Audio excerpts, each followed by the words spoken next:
Good evening. Call to order this November 18th, 2019 meeting of the Sacramento Regional Transit District Board of Directors. Would the clerk please call the roll? Director Budge is marked as being absent. I'm sorry. Director Hansen? Director Harris? Here. Director Howell? Here. Director Hume? Here. Director Jennings? Director Miller? Here. Director Natoli? Here. Director Chenier? I'm here. Director Cerna is marked as being absent, and Chair Kennedy. Here. With that, we have a quorum at 91 votes. This meeting of the Sacramento Regional Transit District will be cablecast without interruption on Metro Cable 14, the local government affairs channel. Tonight's meeting will air on Wednesday, November 20th at 9 a.m. and replayed on Thursday, November 21st at 6 o'clock p.m.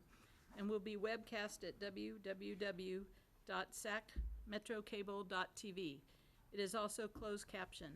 Members of the audience wishing to address the board should fill out a speaker card located at the rear of the room and provide it to me or Adam. Please speak into the microphone and state your name for the record. We would appreciate everyone turning off their cell phones. Thank you. Thank you very much. Would you please join me in the Pledge of Allegiance? Pledge allegiance to the flag of the United States of America and to the republic for which it stands, one nation, under God, indivisible, with liberty and justice for all.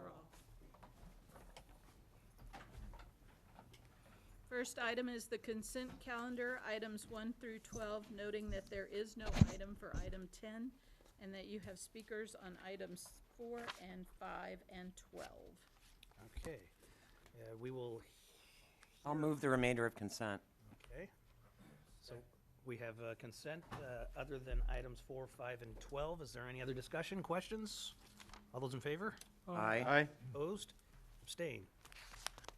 Item number 4, resolution awarding a contract for the tree mitigation, bus stop demolition, and landscape restoration to Swirestock Enterprises, doing business as Pro Builders. And Jenny Nilo is here to answer questions. All right. We will have Jeffrey Tartagia.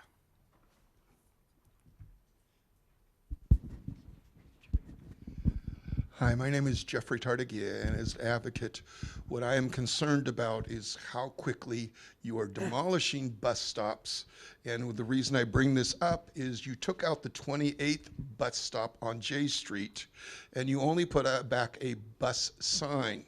That leaves you right now for the 38 where you changed routes, and you have no means of which notifying when you change things. I'm hoping that there's better insight into why you are demolishing rather than relocating bus stops. That's really my question to this board, is what work has been done to why you're demolishing bus stops rather than moving them to other locations or repurposing them to a better purpose. Okay, we have a response to that? Okay, thank you. Next item? Item number 5, resolution approving a sole source procurement and approving a contract for purchase of calf couplers with Voight Turbo, and Doug Cook is here to answer any questions.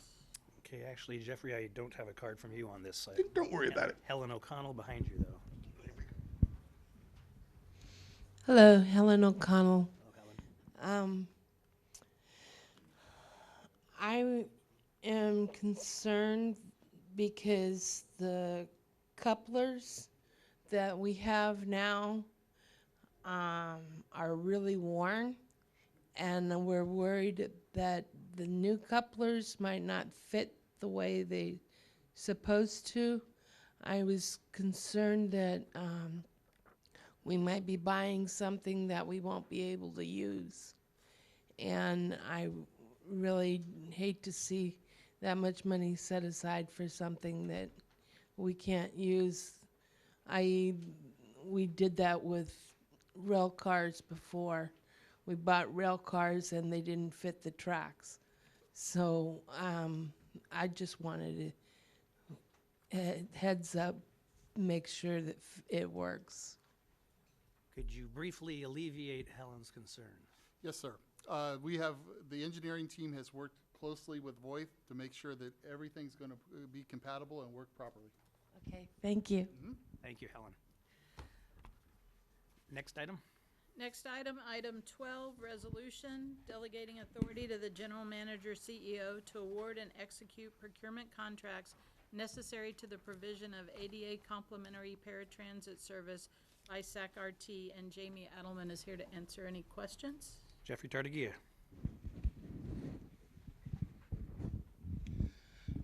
And here is my concern through here is you are going so fast to get ADA service taken in-house. I can perceive you as dealing transporting. I do not perceive you being able to handling the scheduling. And I bring that up because RT right now is having to make efforts to reschedule things and change things right now on the SAC move right now. And here you're trying to, that took 2 years and a year of, should we say, scheduling efforts to make this, and you are going to do this by April 1st. I think you should really take a business plan look and see all the elements that need to happen to do this. And again, no public comment on this, and no way that we see this. This was a thing that started from apparently February until August, and apparently you had another meeting here after our last board meeting to kind of figure something else out. That's what I'm hearing. Okay, thank you, Jeffrey. That is the end of the public comment cards I have for the consent calendar. Is there a motion? I'll move 4, 5, and 12. We have a motion and a second. All those in favor? Aye. Opposed? Abstained? And both motions, the consent calendar with the exceptions of 4, 5, and 12, and 4, 5, and 12, there's a 91% vote approval. So moving on, item number 13, resolution approving a Title VI service change equity analysis and adopting service changes for April 2020. And to introduce the item is Laura Ham. Good evening. The item before you would approve service changes for 2020, primarily for April, with the notable exception of the proposed airport service, which would take effect on January 6th. As you know, the airport service is an important service for the region. The price tag for the service is $1.5 million per year, and this would not be possible without funds from SACOG's Green Region program. I'd like to recognize Chris Doherty, who's here with us from SACOG. The Green Region funds were originally awarded to fund the airport service using new electric buses and chargers, but we have requested permission to use these funds starting in January for the service using the existing CNG fleet, while electric buses are being manufactured and charging is being installed, so that we can get the service up and running much sooner. SACOG has been tireless in assisting us and the other transportation providers in the region with getting this and other quality projects out the door. So I wanted to say thanks. And with that, I'll hand it over to James Drake, who will briefly go over the details of the service changes. Thank you. Hi, good evening, everyone. As you probably know, the existing airport bus provided by Yola Bus, their route 42A and B, comes once an hour, 7 days a week. Our idea with the new service, which we're proposing to call route number 142, is to run it once an hour as well and schedule it right in between the Yola Bus trips, so that for customers, it's basically like having 30-minute headways. And then at peak hours, we'd actually run 2 buses an hour so that customers would have an even 20-minute headways to and from the airport. As you all know, the launch of an airport bus is a really big deal for the region. And you can see the comments have been very positive on this proposal. We want to make sure it goes very smoothly. So over the next month and a half, we'll be meeting internally as well as with Yola Bus and the airport just to make sure everything's executed and presented well.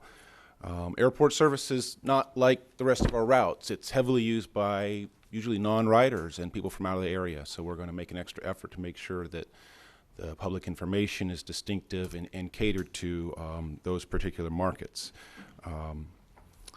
As you can see from the map, the primary routes along J Street and L Street in downtown, which is mostly the same stops as Yola Bus with a few exceptions.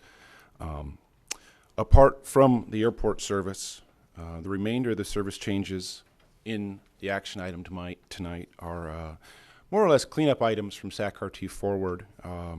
They would all take effect in April. The airport bus would take effect on Sunday, January 6th, just 48 days from now. But the remainder of the changes, the April changes, these were all developed to be kind of cost-neutral cleanup items. We have been monitoring ridership, and we do have a list of other items we'd like to do that have a budget impact, but for now we wanted to put forward a few little cost-neutral cleanup items. With that, I would be happy to take any questions, or we can turn it over to comments. Any questions? Nope. Okay, we do have public comment. First is Helen O'Connell.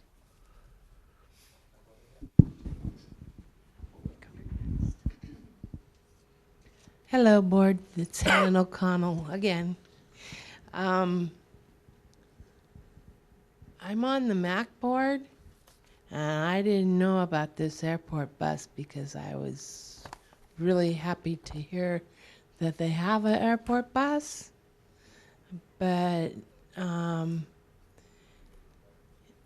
I think we should bring the new services to the MAC board just so that we're informed, so that we can give our opinions before things happen and not afterwards, because it's hard to change things after they've already been done.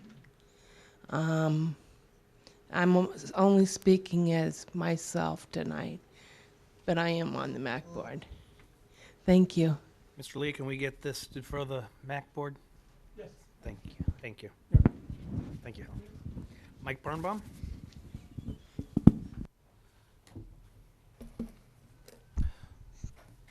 Good evening, President Kennedy, members of the board. Mike Birnbaum. I wanted to speak about the potential Route 142 and reference a service analysis. Staff asked for comments via a variety way of communications around mid-October leading into this evening's meeting. The 142 for the airport is an excellent start for Sacramento Regional Transit. For a long time that I've been reading comments and making comments about service, this one has been made quite frequently. And finally, it's up for discussion on the agenda. And thank you to SACOG for their hard work and their staff for what they did to make this an agenda item this evening. That being said, while the airport service being proposed tonight, again, is a great and excellent start for a route, let's not forget about our outlying communities that people would want to go to from the airport. Whereas downtown is currently served, as the presenter said, with Route 42A and Route 42B, and that service has been in existence since 1997, just to give you a historical perspective. But if you look at the service analysis, one of the analysis that staff proposed in the rest of the changes is a split of a route at Matherfield Mills. Due to rider confusion and putting customer first by alleviating any confusion by making two routes out of one. In the analysis you received electronically in your inboxes, a similar concept was developed at the Arden Del Paso station due to confusion and putting customer first. So that looked at Route 13 and splitting it at Arden Del Paso station so that the eastern end on Arden to Wotton-Butano would be renumbered Route 22, and the western half would be still Route 13, with the route extending from El Centro and Del Paso via Bayou Way and Airport Boulevard to Sacramento International Airport, giving riders in both North and South Natomas an airport connection direct to Sacramento Regional Transit's light rail system via Route 13's bus route and moving SAC-RT forward. The concept was delivered at a special city council meeting, and council member Angelique Ashby highly endorsed it. Thank you for the comments, and I'll be here for any questions. Thank you. Any questions? Jeffrey Tartagia.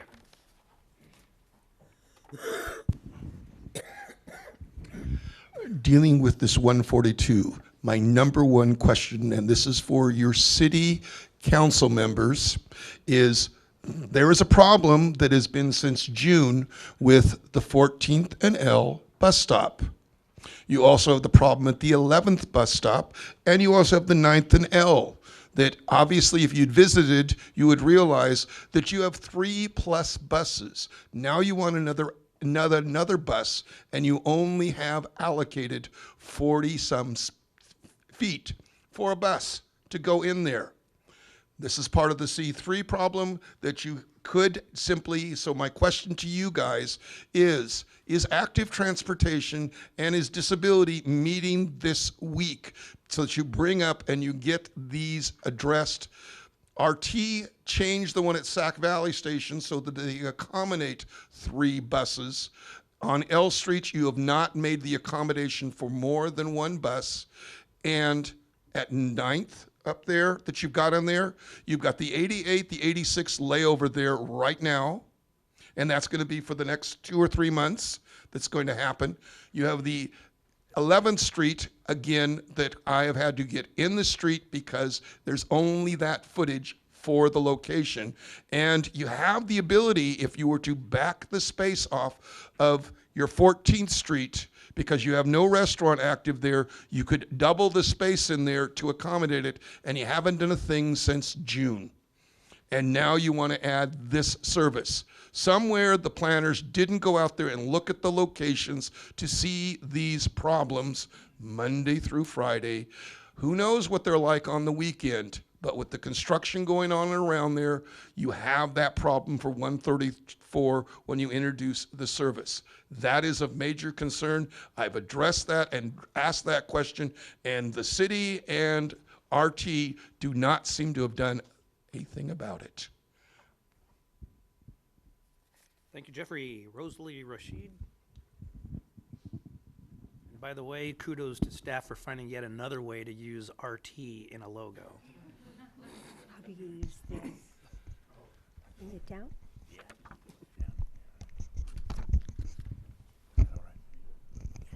Henry Lee, my council representative, Steve Hansen, and all of you board members. I am Rosalie Rashid, a senior woman who has used regional transit successfully for 16 years. I'm on the bus 6 days a week. I go everywhere and do everything by regional transit. Friends and family ask me, how do you do it? And I say, well, I do what the women in big cities do. They use their transit system, whether you're in San Francisco, Vancouver, or New York. So I've been proud to use regional transit. My main bus route is Route 30, but I don't do everything on Route 30. It's just the beginning of my day. When I get on bus 30, I used to tell some of the bus drivers that I got to know, you know, this is the Cadillac line. It's the Cadillac. It's so efficient. And so when Sacramento, the RT was going to have this Move Forward program, I went to meetings and I said, you don't have to do anything to Route 30. It works, it's efficient. If anything, use it as a template for your routes that are not so effective. And so I can tell you the change has been tumultuous. It's turned my life and a lot of other seniors' lives upside down. What I want to know is, I was given this alert flyer Saturday. So I didn't have time to meet this deadline of November 12th. It was on the bus. I use the bus 6 days a week. I never saw it. My question is, you make all kinds of announcements on the bus. Hold on when the bus is moving. Save the seats for the seniors and the disabled. I've heard it 1,000 times now. We don't need that. That's just noise, and it adds to the pollution, noise pollution. This is the kind of alert that should have been on the bus. I could have written in detail my concerns because I've been talking to the many, many riders, and I haven't heard any positives for Route 30. So I'm hoping that this issue is not closed. It can't be. It just can't be. Thank you, Rosalie. And just so you're aware, the issue of routes, as we have committed, is never going to be closed, and we will continue to revisit them. Thank you. Glenda Marsh.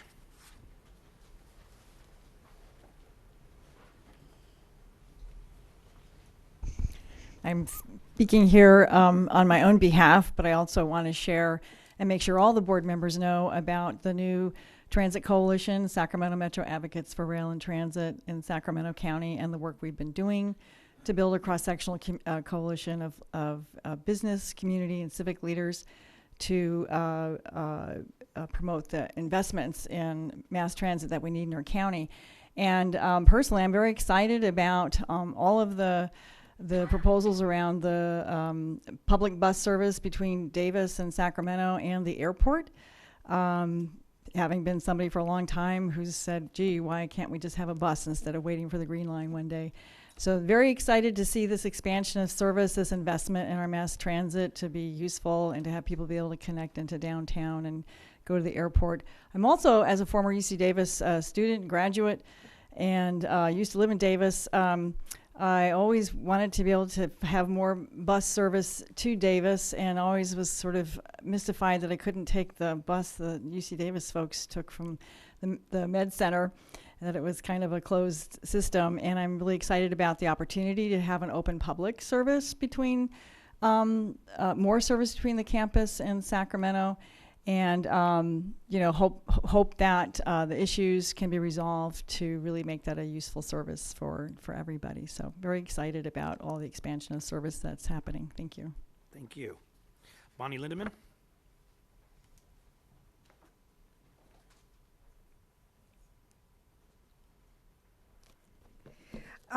My concern is the same as it has been many times, and I'm representing more than just myself. This is a petition that has 25 signatures on it, and that wasn't brought to the attention of the public before. Anyway, Sunrise Mall Transit Center lost 4 fixed routes, and there were no public meetings for our group in District 3 and 4. And we have no representatives from District 3 and 4 on the board to bring up our issues. And there was no equity analysis done, as far as I know, during December through September that gave us an opportunity to say anything. I was expecting on February 25th that I would have an opportunity to discuss some of the issues that I could perceive with the loss of these different routes, and that was closed. It was a night to adopt, and I had no idea that was going to happen. I learned recently at the Sacramento, I was listening to one of the TV programs, and what was mentioned was that we have 60 to 70% of people with no homes in our districts 3 and 4, and as such, our economy is lower, and by having our grandfathered routes renamed as low demand, I believe that that's an underestimation in terms of the value of our need. As a lower economic community, people do want to rely on buses but they're not necessarily going to have smartphones with apps and the ability to charge their phones. So microtransit really is not a substitute for fixed service for these people. There were 2 articles in October that came out. One of them was about a revitalizing of Sunrise Mall, and I don't believe that was really taken into account when we lost our fixed routes. I submitted the article so that you can look at that. There's another article that came out concerning an invasive mosquito that is on the end of Route 21. And as an elder, my goal is to stay healthy versus getting sick. And so I would prefer to take Route 25 rather than go up through 21. During the springtime is when they're thinking that there might be a problem with those invasive mosquitoes. So I think the willingness to be open to changes, and I know that there hasn't been any interest in putting buses back on our routes, but I would like consideration paid. Thank you. Thank you very much.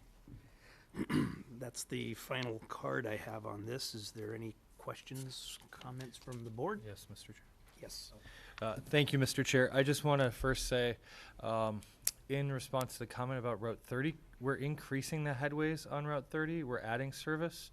So I want to follow up with you afterwards, ma'am, to find out what your concern is. But what I really want to address is, for about 7 years since I got elected, I've talked about why is it that YOLO Bus is the only bus service that provides service to the airport, and it's only hourly. And hourly service isn't really that effective for commuters who are working in the airport, and many of the airport's lower income employees spend a significant amount of their paycheck on getting to and from work. And so what we wanted to do is reduce that burden.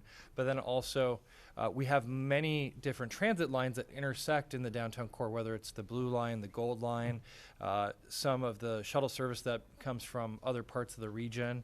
And so it made a lot of sense that RT would look at this. And so after years of talking to our staff, SACOG staff and others, I'm really happy to see we're finally at this point. I wish they were electric. I know that that is ultimately the goal. But I'd like to move to approve this item with one addition, which is more direction to staff, which is that we really prioritize the bus on shoulder legislation for this corridor on I-5 for the item that's next. Depending on what we do, it probably doesn't matter, but bus on shoulder over the Causeway, and then the Business 80 as well. That corridor is so congested.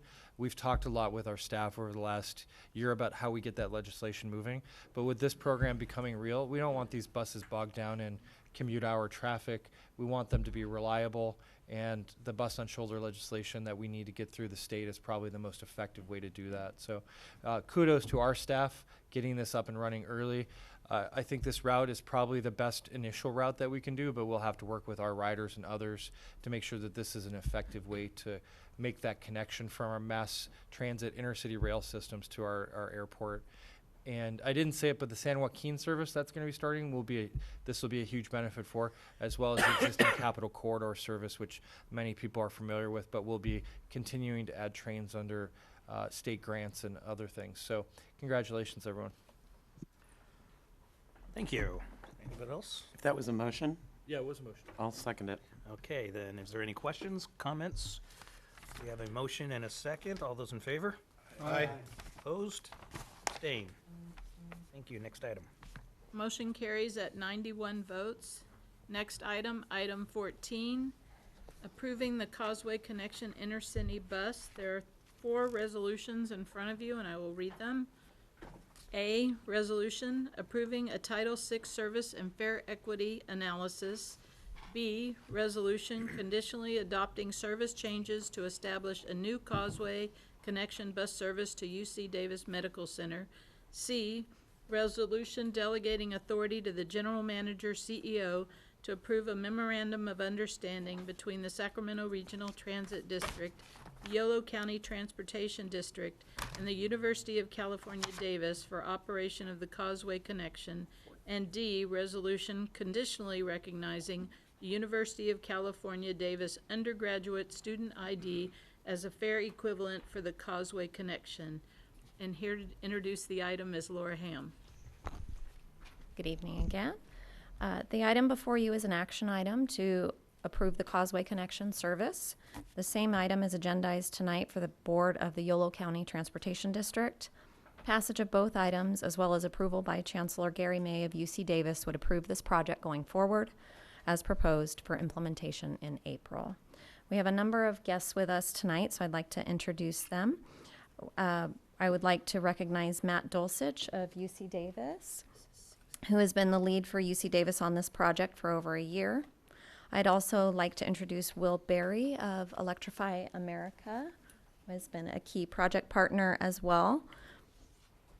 And we also have Julia Burrows here with us on behalf of the City of Sacramento, who is working with the Mayor's office on this project as well. Oh, there she is. So we're here tonight to consider the operational aspects of this project. However, a tremendous amount of work has gone into this, from grant applications to lining up funding, coordinating with Electrify America on electric bus procurements, and charging infrastructure. And we'd like to recognize all of our partners who are here with us tonight. So as you know, this service would be operated in tandem with YOLO Bus, and we look forward to making that a smooth, seamless experience for our customers. We'd like to recognize the contributions of Terry Bassett and Jose Perez and their team at Yolo County Transportation District, who aren't with us tonight because they have their own board meeting, but they've worked side by side with us on this and have contributed valuable time and expertise on the procurement, the charging, the infrastructure, and the operations planning. So with that, I'd like to turn it over again to James Drake, our principal planner, who will briefly give you an overview of the operational aspects of the service. Good evening, everyone. Over the last 2 months, we've done a lot of work getting making revisions to the schedule. I'll go over a few highlights. You can see here from the map that we have basically 3 stops in Davis and a total of 5 stops in Sacramento, but not all of those stops would be served on every trip. As this route and service has evolved, we've kind of progressed to more of an express approach, where in order to maintain more directness and fast travel times into Sacramento and into Davis, we've offered more of a variety of trips with some nonstop or limited stop options. And that's kind of I'm sorry, James. Yes, sir. President Cole. Yeah, well, you still have the map of James.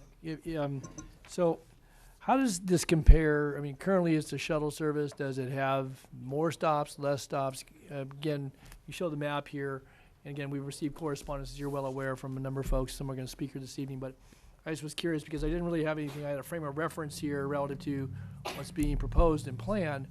But how does the current service, if you're using that map, how does it look compared to that, schedules and so forth? Maybe you're going to get another slide. I don't have your slideshow in front of me, so I'm not sure. But I wanted to ask that as we get into this discussion. So. No, quite all right. Yeah, the existing service has 3 stops in Davis. They're different stops. 2 of the stops are the same. There's the in West Davis, there's the Genome Biomedical Facility, the GBSF. There's the Mondavi Center, and the existing service has a stop on campus at the Silo Terminal. When we were developing this service, initially there was plans for a downtown Davis stop, and there was initially some discussion about an East Davis stop as well. And as the plans kind of evolved, public feedback came in, support for the East Davis stop was pretty much secured and confirmed. But the support for the downtown Davis stop was not as strong. And at the same time, we had a lot of public feedback from existing riders that were very interested in maintaining a direct, fast service. There was, frankly, a lot of opposition to some of the new stops in downtown Sacramento. On the Sacramento side, the existing service goes directly to UC Davis Medical Center. The stop on T and 34th Street is a minor stop served in one direction. The 3 downtown stops in Sacramento, those are not part of the existing service. So with the genesis of this project, which goes back to vehicles and a partnership with Electrify America and a federal air quality grant, which is paying for half the operations. A lot of the basis for the project was a vision to kind of improve mobility and transit, intercity transit for the whole region. So the downtown stops are a big part of this project from the get-go. So what have you added relative to travel time? Obviously, that can vary if there are passengers getting on and off and so forth. But so what does that equate to? What it is now, if it's a more direct to and from, and now you've added some intermittent spots, particularly on the Sacramento end of it. What does that add to the overall route time? Well, I'll maybe change over. You kind of have to squint a little to see specific times in the schedule. Squint a little. Yeah. Better get a telescope. Yeah, fair enough. But in large terms, what we're looking at here is you've got this is your schedule eastbound to Sacramento. This is your schedule westbound to Davis, and this set of columns here, these are your downtown Sacramento stops. So what we've done is in the midday, we'll be running the. Yes. James, just to help the board, sorry, it's me. Just to help the board members, the schedule on page 8 of the issue paper.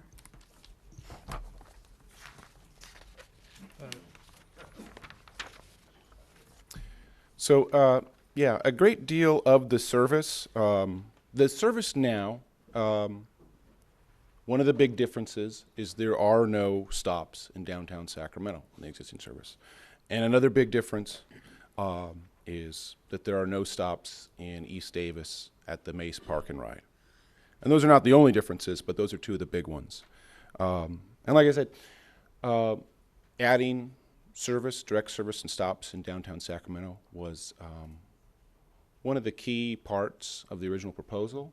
But when we went out to open houses, there was a fair amount of pushback to that. And when we looked at what we could do to accommodate those comments, one of the things we decided was in the morning, and especially in the afternoon when running times are particularly long, there is more of a case to trim back some of those stops in downtown Sacramento. It's important to note that the vehicle type on this service will be different. The existing vehicle on this service is a large over-the-road coach with over 50 seats, and the new service will use a transit bus with 33 seats. So we are running, or we're proposing to run 3 trips per hour during peak hours on this service. Whereas the existing service is it's a once-an-hour bus. It's one large bus that comes just once an hour. The new service will have a smaller, medium-sized bus, but on peak hours there'll be 3 trips an hour. And with those 3 trips an hour, there'll be some differentiation in the stopping. So, for instance, in the morning, if you're coming in from Davis, there will now be an East Davis option at the Mace Boulevard Park and Ride. Thanks. Make sense? Okay. Let me get back on notes here. That actually covers a fair amount of what I wanted to discuss. But while I'm still here at the podium, I'd like to highlight, another key facet of this is because we were looking at how to adhere to some of the original vision for the project, but also keep the service as direct as possible. We looked at those downtown Sacramento stops and said, right now there are a lot of express buses offered by Yola Bus that go from Davis into downtown Sacramento. So there is some redundancy with that if we were to do that with the new Causeway connection service. But if you look at the reverse direction coming from Sacramento into Davis, right now Yola Bus only has one route and they only have 1 trip per day, and it just goes to the Memorial Union on campus. So for us to offer a few trips from Sacramento into Davis with some stops picking up at downtown in the morning, that's a genuinely new or almost entirely new offering. And when we looked at the ridership on the existing service going to and from Sacramento and Davis, it was about 50-50 per direction. So based on that, we said, there may be a very legitimate untapped market here for that reverse commuter service, which really doesn't exist to much of an extent in the region. So on the balance, the approach here was to try to retain a lot of what's working about the existing shuttle. Ridership has been declining on this shuttle, but at the same time, it's very strong, especially at peak hours. And We're going from larger buses to smaller buses, so the extra trips per hour are going to be necessary, we think, both for seat capacity and bicycle capacity. But overall, the approach has been to keep a lot of what's working, those strong peak hour trips, while at the same time offering up some genuinely new offerings in the form of the East Davis stops, the downtown stops, and a greater variety of travel times, options, and stops at the peak hour.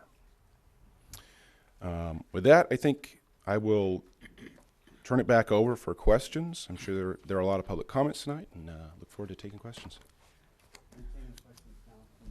Yeah, you go ahead and ask questions of staff to clarify, and often I find that it answers questions that the public has as well. James, can you give me an idea of the total ridership and how often the buses currently are at capacity? Yeah, the current ridership is about 380 riders a day. It is about 50-50 between Davis and Sacramento. The peak hour trips average between 23 and 28 riders. That certainly means on some days there's a lot more than that. So, you know, if we were to run the same service hourly with a 33-seat bus, I'm confident there would be some trips that would be at capacity. With 3 trips per hour, you know, numerically speaking, we're running 99 seats per hour, which compares favorably. But the avoidance of capacity issues does depend on, you know, kind of an even distribution of those riders through those 3 trips. Bicycle capacity on the existing buses, the existing buses hold 9 bicycles, and the new buses will hold only 3 bicycles on the rack. Again, with 3 buses per hour, that is a total bike capacity of 9 bikes per hour during the peak hours, not off-peak. But that, again, does depend on distribution of those bicycles on the various trips that we offer in the morning during the peak hours. Is there any possibility to retrofit the buses for more bike capacity? You know, there's discussion about rear bike racks, but I don't think any transit agencies that do that are happy with them. I'm not really a vehicle guy, but I know that's really not done by too many agencies that are pleased with them. Do you have a reason for that? I couldn't say on that. That's not really my area of expertise. We can certainly well, get back to you on that. It may warrant more discussion. Yeah, understood. Thank you. Thank you. Any other questions? Yes, Mr. Miller. Well, Jeff did ask my questions about bike capacity. I think that could be an issue if there's 4 bikes and somebody gets passed up and has to ride that later ride. And I had the same question about additional bike capacity. I don't know that it's feasible to bring them on the bus. Folding bikes are allowed on buses. I don't think that applies to a vast number of people, but for the 3 is the record. maximum that can go on the front bumper, correct? Yes. How does this other bus carry 9? Well, it's a large, kind of an intercity style bus or a charter style bus where the stowed area is underneath the very bus. good. Okay. Like if you ride Amtrak or Greyhound. And are those buses are diesel or? Yeah, the existing fleet is diesel. Okay, thank you. Yes, sir. Thank you. Any other questions? Then we will go to public comment. Thank you very much, James. Chris Doherty. Good evening, Chair, members of the RT Board. My name is Chris Doherty from SACOG, and I'm here this evening just to support the Causeway Connection. And as a funding partner, we look forward to the launch of this innovative zero-emission vehicle project that furthers our transportation goals in the region. Thank you very much. Thank you. And by the way, we do have about 20 cards, so if you could refrain as much as possible from just repeating, we won't be in fear of losing a quorum up here. Julia Burrows.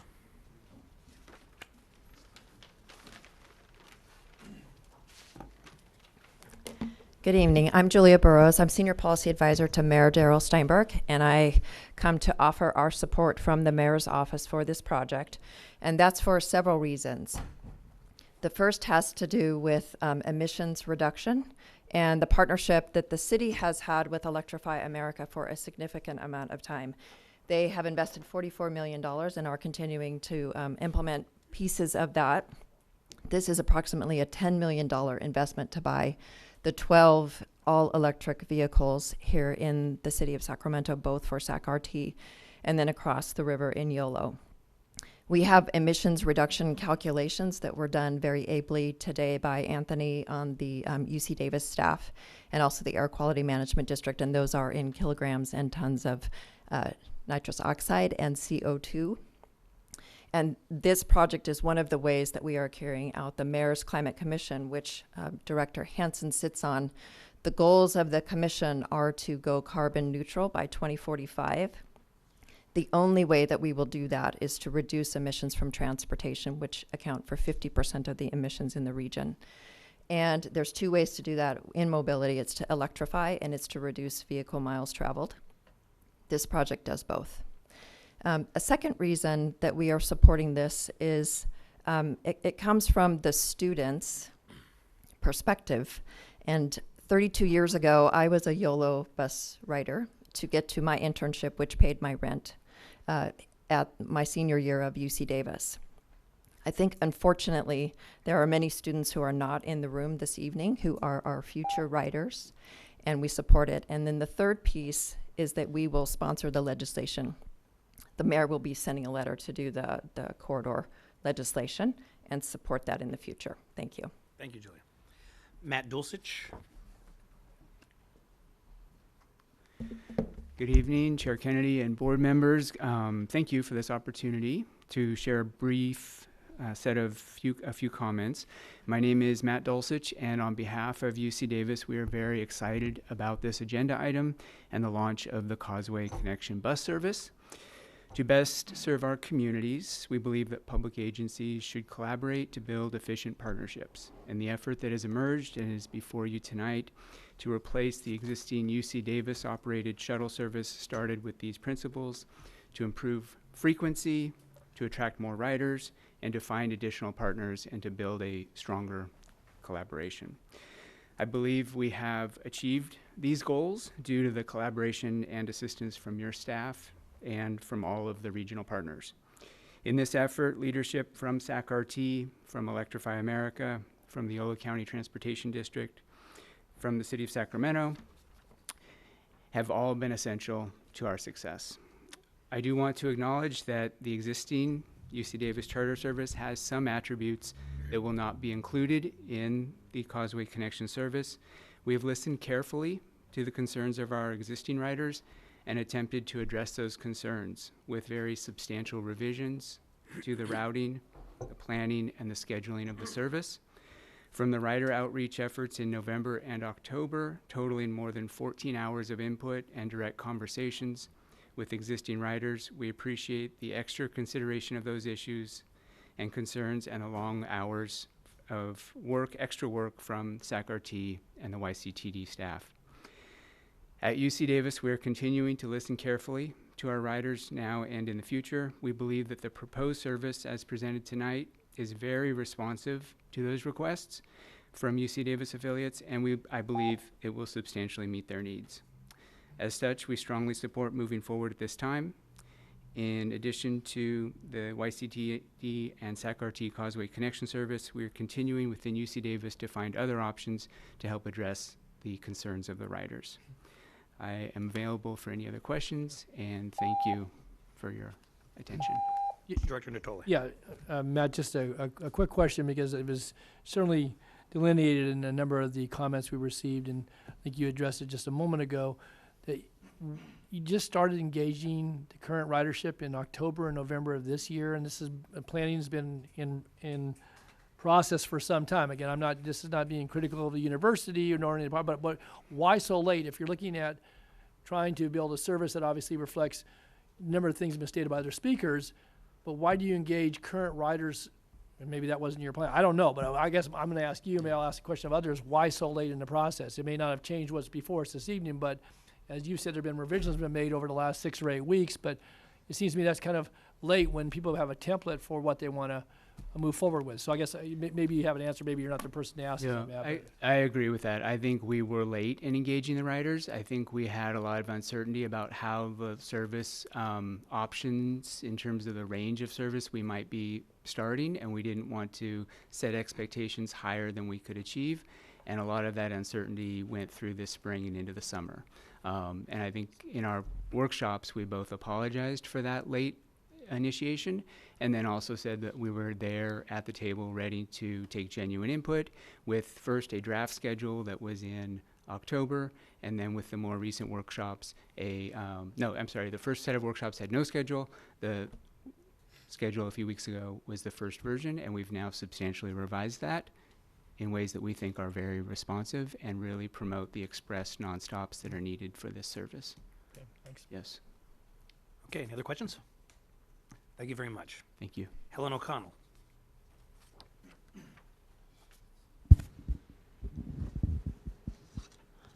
Helen O'Connell, good evening, board. I was at a SAC-TRU meeting where some students that go to UC Davis and ride the bus brought up a few points about not having enough room for the bicycles because they're going to have to use them in school to get to classes and back and forth. There is a letter that was dated today. I think you guys might have it in front of you.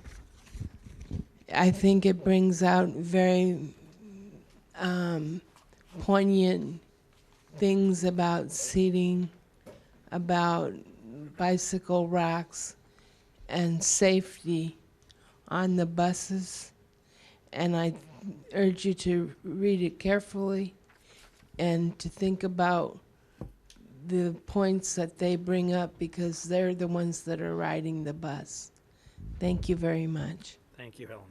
Mike Birnbaum? Thank you, President Kennedy and members of the board. Mike Barnbaum and I had attended one of the 4 open houses, and I want to say, similar to SAC-RT Forward open houses, the education provided at the open house was invaluable. There was so much that was learned from that open house that I'm more prepared this evening to present policy and direction on this matter. So with that being said, Mr. President, I'm prepared to make a motion to approve the Causeway connection under the following parameters. That peak hour service from 5 a.m. to 9 a.m. and 3 p.m. to 7 p.m. be from the UC Davis Medical Center to the Memorial Union and the silo buildings only, with no other stops in between. The students are very concerned, the researchers are very concerned, and the faculty and staff are very concerned, primarily about being late. By having the silo and the MU as the stops on campus, it allows people to make connections with other YOLO Bus or Solano Express Blue Line services. Other stops like Mondavi or GBMSU, as stated, do not provide those connections. During the midday, from 9 a.m. to 3 p.m., 1 downtown stop, limited stop be considered, and that be at 304 S Street. That is Sacramento State downtown, a fairly new addition to Sacramento State. Again, you can't think of Causeway without the 2 campuses involved in the same conversation. And then further, and I'll conclude with this, that there be the stakeholders continue to meet after this. If Sacramento State wishes to have service expansion to its main campus or its potential Placer County campus, they need to come to the table and contribute to the service other than their downtown midday service. Thank you, Mike. Thank you. Jeffrey Tartagia? Followed by Bonnie Lindeman. Jeffrey Tartagia, advocate. Question I have is, can the, should we say, make a direct connection from downtown so that you can connect, whether that's the 51 or whether that is the 38 that you would connect, and how in downtown for Sacramento's, should we say, UC Davis, is the other red of the project, of the other 20 acres that are being developed. How is this? It doesn't seem like this includes this. This is only for the UC campus complex. And I believe there's another 20 plus acres that are being developed between there and the mine center. So I am concerned the way you're there. So it suggests that once again, there is such a rush here to do this that the business plan needs more help. And as Patrick offers, is it's not cut in stone, but you need to make the best effort. And I really don't see what was previously here as a business plan and a cost out to what you are proposing now. But maybe it's there, I just don't find it. Thank you, Bonnie Lindemann. Okay, thank you. Jason Moore.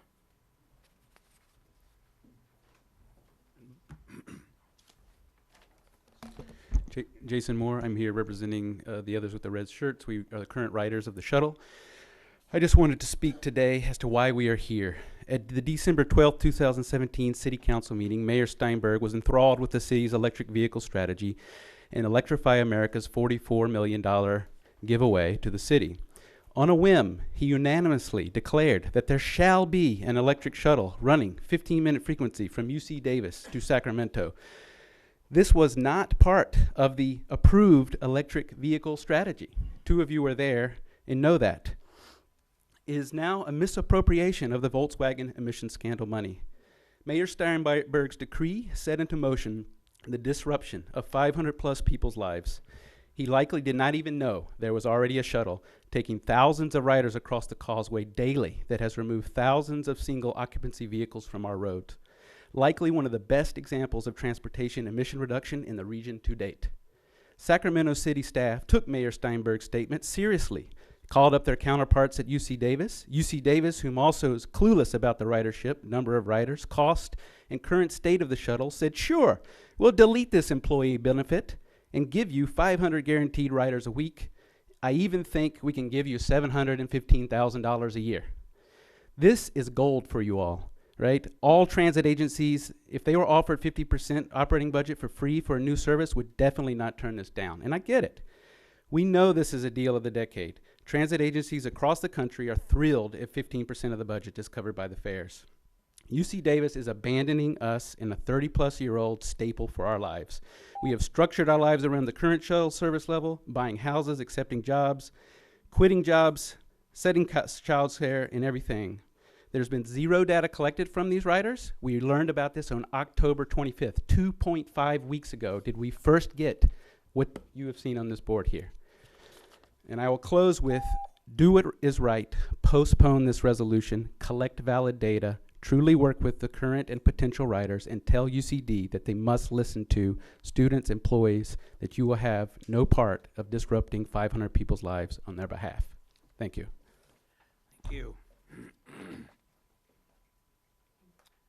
Yemi? I'm not about to butcher your last name. Thank you for getting my first name correct. Okay. Thanks you for the opportunity to speak today. My name is Yemi Olowoyeye. I'm a staff member at UC Davis. I live in Sacramento. I live just around the corner, actually. The first thing I'm going to do is just read a statement from an undergraduate student at UC Davis by the name of Cameron Osterlund.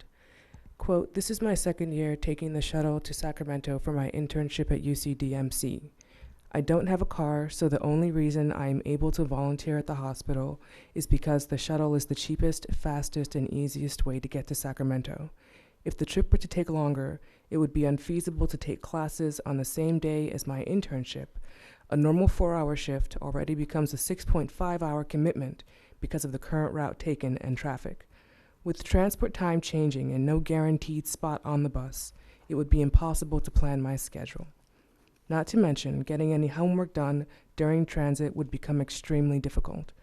Undergraduate volunteers rely on the shuttle being on time and efficient so that they can continue taking the classes they need while gaining experience in their preferred field.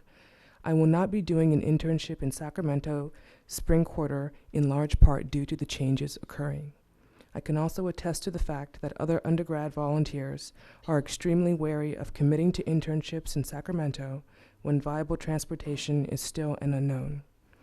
I will simply say that I would echo my colleagues' concerns regarding the lack of information provided to staff and the fact that during the open houses that we've attended, the university has not been able to produce any data, and that the issue paper that was provided to the council tonight contains no data. That's alarming. That's alarming that the city is willing to make such a major investment in this public service without any kind of data to back them up. I would urge you to rethink this project at the very least until data at the very least is available. Thank you. Thank you. Alyssa Megorian?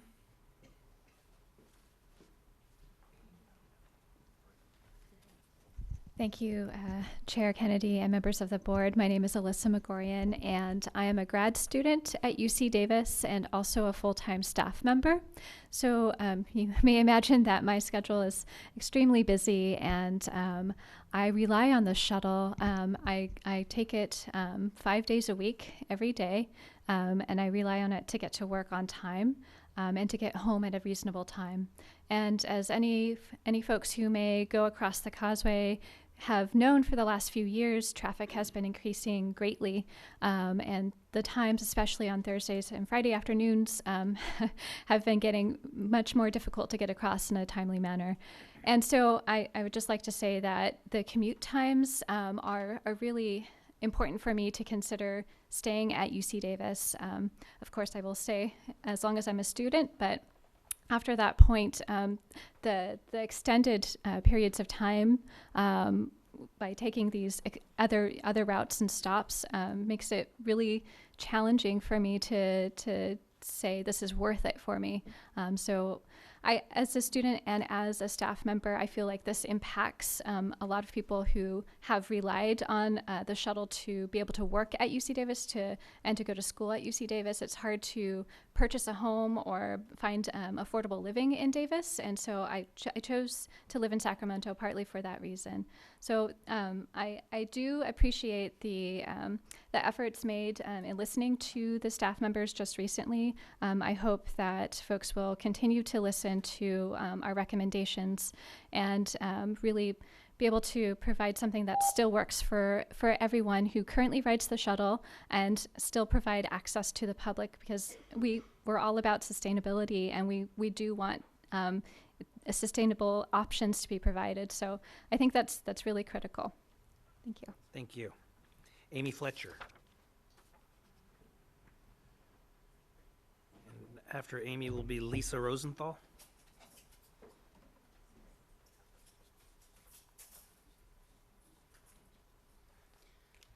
Hi, my name is Amy Fletcher, and I've been riding the shuttle for the past 3.5 years.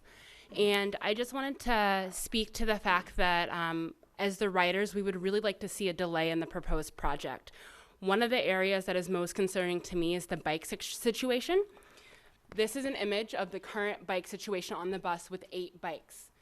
The change to 8 bikes was only recently implemented over the summer. Previously, I've seen us get as many as 15 bikes onto these buses working together. I have personally witnessed people being forced away from the bus because they're the 9th bike. And as you can imagine, sprinting to Amtrak on your bike at 6 o'clock in the morning when it's dark outside is not a very productive or good start to your day. It also jeopardizes many people arriving to work on time because not everyone can make that commute or make that bike ride who's not able-bodied. This project has been worked on for 2 years. And we first heard about it in October of this year, and the first schedule we saw was in November. That's really alarming when you're not just rolling out a new transit line, you're also impacting current riders and a current customer base. We are not anti-transit. We are choosing, in many cases, to take a shuttle that is less efficient than driving. We want to use a transit service. We just want to make sure it's something that we continue to rely on safely, efficiently, and that fits in with the current expectations of a shuttle that's been around for more than 30 years. We're rolling out a shuttle in April that is affecting people's lives. I know for myself, on April 6th, I'm concerned, will I be able to get my bike on? Because I need my bike once I get to Davis to get to my office in time. Will I be able to get to work on time? And will my manager accept, oh, I'm sorry, there's a new shuttle, as a reason for me being late? So please, I ask you to consider delaying this decision until we can collect proper data that the university has not been able to provide to us and make a decision that works for everyone. Thank you. Lisa Rosenthal. And after Lisa will be Glenda Marsh. I'd like to pass out some figures to you guys that I did earlier today. So, If you'll just hand them all, we'll pass them down. well, I only have a couple. Oh, okay. So I'll try to walk. So, I am Lisa Rosenthal, and I am a PhD candidate at UC Davis, and I depend on I depend on the shuttle to get to campus every day, to do my research, to teach. And lately, I've been spending 20 plus hours on advocating for the features that I depend on in these shuttle. So my commute starts at my front door. I bike 10 minutes to get to the med center, and then I wait on the bus for about 5 minutes until the bus starts, and then I go across the Causeway. Usually in the afternoon, I wait at the Mondavi Center for 20 to 30 minutes because the bus is late, and then I also wait on the bus for, on average, 45 minutes before I finally get to the med center and then bike back home. So I collected data from 214 rides. And what I have here to show is the current duration of our express route. The first panel is going from Davis, and the second panel is going from Sacramento. As you can see, if you're taking the bus at 6 p.m., which I do in order to avoid peak commute hours, I'm still sitting on the bus for 45 minutes at least, okay? The back panels have red in it and blue in it. The blue lines indicate the only hours in which there are actually express lines. There's 2 hours in the morning and 2 hours in the evening. The rest are non-express. Going to the next figure, I add in the estimated proposed duration for the new line. So we have express routes and non-express routes. On average, the express route will take only 35 minutes, despite the fact that most of our express routes are above that. The non-express ones will only add 3 minutes. I need honest information in order to actually in order to really evaluate our proposed plans. You need to delay until that's provided. Thank you. Glenda Marsh? Okay. Sarah Kerber?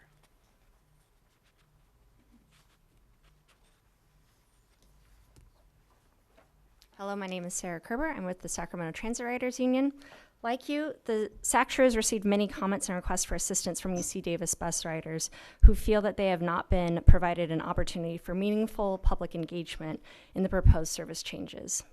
Although a series of meetings were provided, I would agree with riders that 14 hours of engagement 2 weeks out is not enough.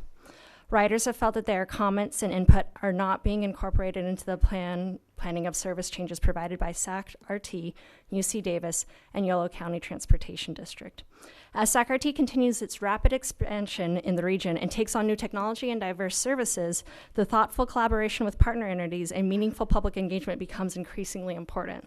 If implementation is not well thought out, riders could turn away from using public transportation and opt for their cars, undermining the goals of greenhouse gas emissions and reducing single occupancy vehicle trips envisioned by congestion mitigation and air quality improvement funds and other funding for sources, jeopardizing future funding opportunities for our regional transit system.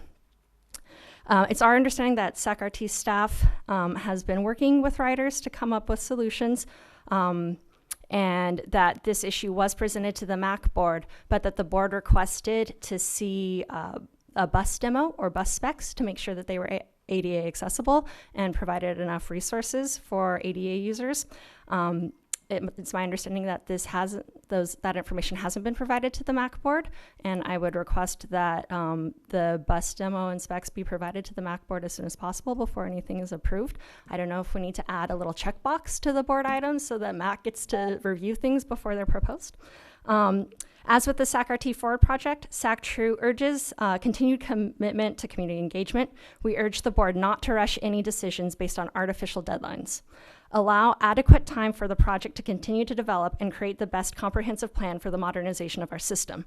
We urge the board to direct staff to provide additional opportunities for meaningful engagement with the public prior to the April 2020 implementation. Thank you. Thank you, sir.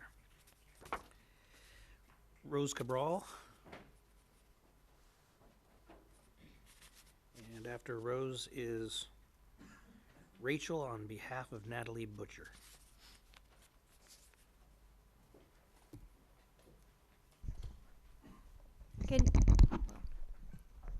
Good evening, board, and thank you for allowing me to share my comments. My colleagues have said a lot of the things that I wanted to say, but given the thoughtful, deliberate outreach that was done through SAC-RT Forward just a few months ago, it was implemented, I'm really surprised that the RT board is going to agree to move forward to do this without any data collection or even outreach to your customers, because I ride the UC Davis shuttle, but I don't have any idea of if the RT riders were actually spoken to about this plan at all. Also, I want to take a minute to look at the room and look at who's at the decision-making table, right? Who is making these decisions? We have UC Davis, SAC-RT, YOLO Bus, the City of Sacramento. We have Electrify America, but who's missing? The shuttle riders. And I believe if we were implemented into this process 2 years ago, we wouldn't be here tonight, because we would have come up with a really creative solution that works for everyone, allows the public to join, and incentivizes people to use public transit instead of punishes them. I also want to highlight shuttle duration. On last Friday, the proposed route says that it will take 25 minutes to get from Davis to Sacramento, and it took me 56 minutes. So the route isn't accurate. And if it's not accurate, when people try to ride it and they have to wait around for a bus, they're not going to wait. They're just going to get in their cars and drive by themselves. Also, if you have electric buses and they're empty, does it really do what you want it to do? It doesn't actually take cars off the road, right? So how do we improve that? I'll close with this. There are a lot of creative, thoughtful, forward-thinking, earth-conscious people in Sacramento, many of whom are in this room. I would like to request that SAC-RT postpone this decision until accurate data can be collected from all the stakeholders who deserve a seat at the table. Thank you. Thank you. Rachel? Hi, board members. Thank you for allowing us to speak tonight. I'm Rachel. I'm a staff member at UC Davis. I'm doing two things. I'm reading a statement by an attorney at UC Davis who also rides the shuttle, as well as I would like to echo her sentiments and also ask that the decision be postponed for lack of data, for lack of engagement, ridership engagement until just recently. There's a lot more information and creative solutions that need to be explored. So this statement is from Natalie Butcher. She's an Associate Director of Career Services and Judicial Clerkships at UC Davis. I have been an employee on the main campus of UC Davis since January of 2013. The intercampus shuttle has been critical to my ability to continue employment at UC Davis.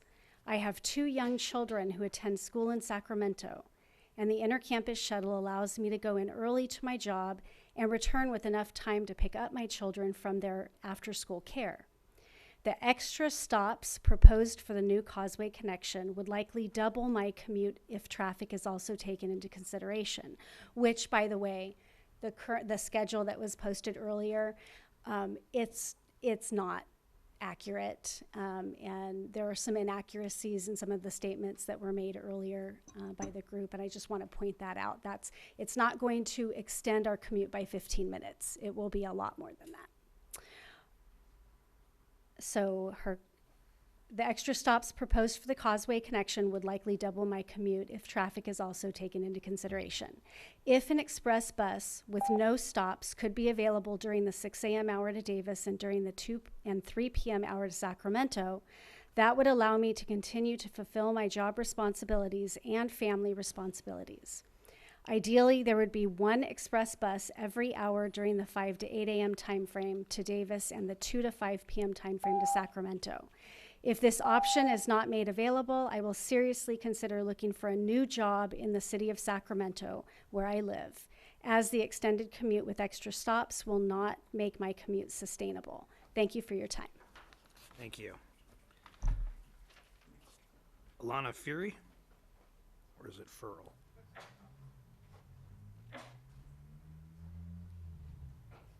Hi, everyone. Thanks for giving me the chance to comment here. My name is Alana Furl. I first started riding the shuttle in 2007. Since then, I've moved around quite a bit. I've lived all over Sacramento, and a large part of what has kept the shuttle a viable option for me is the bike capacity. Living in all these locations, I'm able to bike to the shuttle, put my bike on the shuttle, and then bike to the various locations that I have to reach in Davis, which are often quite spread out. And, so I was kind of thinking about the issue that you guys have, because we really do want to expand transit options to people who are in multiple locations while keeping travel times reasonable for people. And I think I think it should be a priority to increase the bike capacity, because you do expand people's range around the city by allowing them to get to the stop wherever that happens to be using their bicycles. I think a combination of increased bike capacity and leveraging the systems that we already have, such as Gold Line connections with a light rail, would do a lot for expanding the range without penalizing the travel time total. And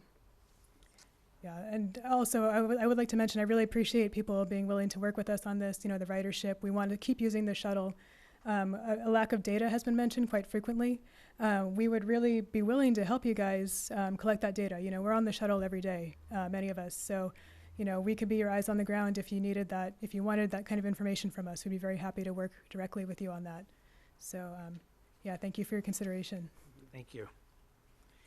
David Doty? Followed by Mike Tentis. Okay, thank you very much for listening to us. I am a faculty member at UC Davis. I moved to Sacramento recently with my wife. I tested out the shuttle before moving in order to decide, hey, is this going to work for me? And I thought, yeah, it's going to. So one thing I want to mention that nobody's brought up is the cost. So some people will save some, but graduate students in particular right now are going to pay quite a bit more. I think it's like $100 a month, whereas a parking pass on campus costs $50. So, this hardly seems like a good idea. So, and of course, we all support electric vehicles. Like, we're a bunch of liberal academics. I mean, nobody's more pro-electric than us. And we know that an electric vehicle puts out fewer CO2 emissions than a diesel bus, but an electric vehicle plus 20 cars does not do that. So, in the interest of talking about new things that haven't been mentioned, I just want to mention one thing about why I chose it. And as an untenured faculty member, my work-life balance is not balanced. I work quite a bit, and the thing I wanted to make sure is that, okay, if I'm going to spend, an hour getting there, and that's really what it is sometimes, peak hour, and an hour getting home, I don't want that to be 2 wasted hours. So I verified, okay, I can sit down, I can strap in my seatbelt that keeps me safe, and I can work. And if I couldn't do that, I wouldn't take the bus. Right? Because I would wait until peak hour's gone and drive and come back. And maybe not everybody reasons like me do, but I'll tell you who would. One of the visions that Chancellor May at UC Davis had when he started was to create something like Sacramento's version of a Silicon Valley, which is one of the greatest engines of economic growth in history. And it's going to be located right around that med center, and he wants to get a bunch of startups there and have a big transfer of sort of intellectual capital between UC Davis and there. And I think people like that are going to be reasoning very similarly. They want to be able to work going between the places. So, thank you very much. Mike Tentis. Thank you, Chairman Kennedy, board members. Thank you for listening to all of us. We appreciate your rapt attention. I support what all of the other speakers from UC Davis have said. I'd like to bring one element up that is very important to me. I'm a staff member at UC Davis. I've been there for 8 years now, 3 years riding the bus. And safety is kind of an important issue. The new buses will not have seat belts. So I like to sit in the front seat because they have a little workbench you can put your laptop on. So you get to look over the top and you can see the speedometer. So this morning we were going 70 miles an hour off the Causeway all the way into Davis. So I don't know about you, but I don't believe that asking people to ride a transit bus that does not mandate seat belts is really a smart idea. Why do we have to get onto the bus today and listen to the bus driver every single time say, state law requires that you put on your seatbelt, but yet the transit agency will not require that to happen. So for me, I will not ride the bus if it does not have seatbelts. And if you want data, I collected the data on Friday. It was 56 minutes to get home from the Mondavi Center to the Med Center. This is a good Friday. So if you want data, we have lots of ability to collect it. Thank you for your time. Thank you. Joe Bolte.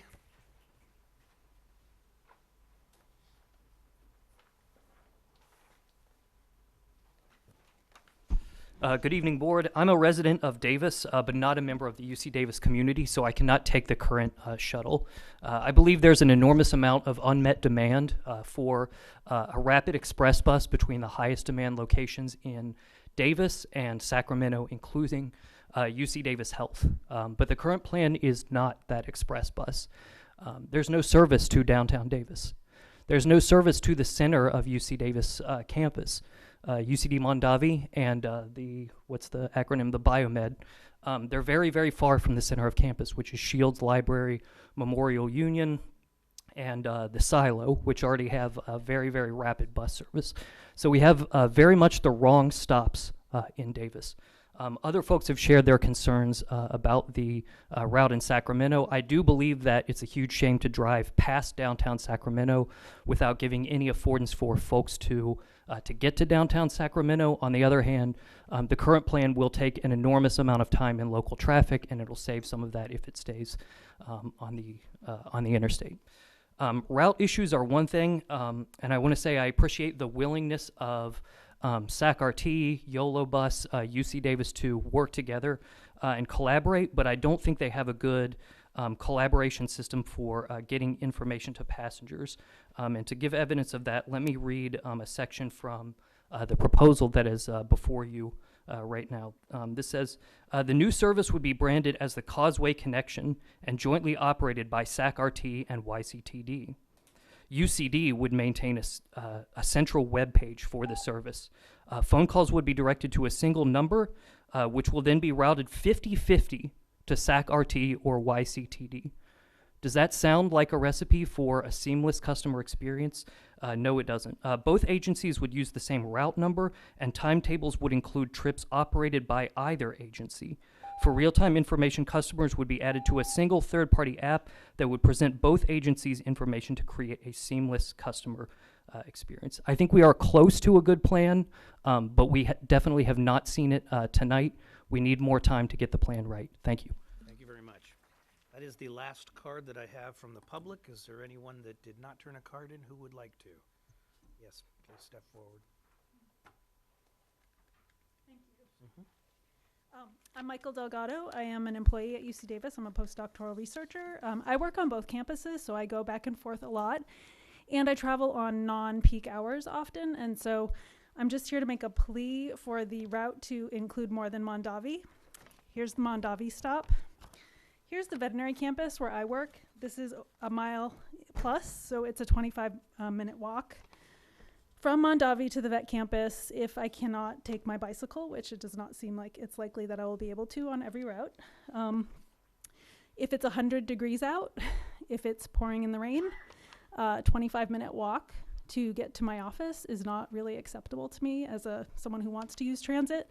I've lived in Sacramento for 2 years. I never had a car as an adult until I moved here, and I'm almost 50. So I've lived on public transit and bicycles for most of my adult life. I don't want to drive to campus, but if it takes me 25 minutes to get from Mondavi to my office and The stop is at Mondavi at a few minutes before the hour. I have to teach, say at 1 p.m. If I arrive at Mondavi at 12:50 on a good day, now to walk 25 minutes, I will be late to my class. So I will have to take a shuttle from an hour before. Now my commute is about an hour and a half when I could drive in 25 minutes. So I would like everyone else to have more input on the routes and the scheduling, and I appreciate your time and consideration of all our concerns. Thank you. Okay, then we will bring it back to the board for discussion. Members of the board, Mr. Natoli. Yeah, quick question then of Henry. So we've heard a lot here this evening. Obviously, we're a part, one of the proposed parties to this, but I've heard some pretty good points. And I guess one of the things that struck me, goes to my question earlier, is that even though revisions have been made over the last few weeks, I know what we put into SAC RT Forward, that was a year and a half at least, and there was pre-planning probably 2.5 years. This has been in planning stages for some time. I guess my question though is that if we didn't take action this evening, obviously there's a concurrent action before, the partner agency in this regard. I recognize their work, and I certainly commend those who've been working on this to look at the pieces. But what if we took a little more time? And is that an option that's available to us, Henry? That's not your recommendation, but I'm asking you that because it seems to me what I've heard here, it may not satisfy everybody, even if you had more time, but there's been some good input. It sounds like some of that's been taken into account. But I can't imagine that you rolled this out a few weeks ago and expect, 500 current riders to, one, get knowledgeable about it, but to embrace it. So what's the opportunity? I know we have this April date looming, and do we have the ability to at least take a few more weeks? I mean, we have another meeting in December, and that's my question. Laura, you want?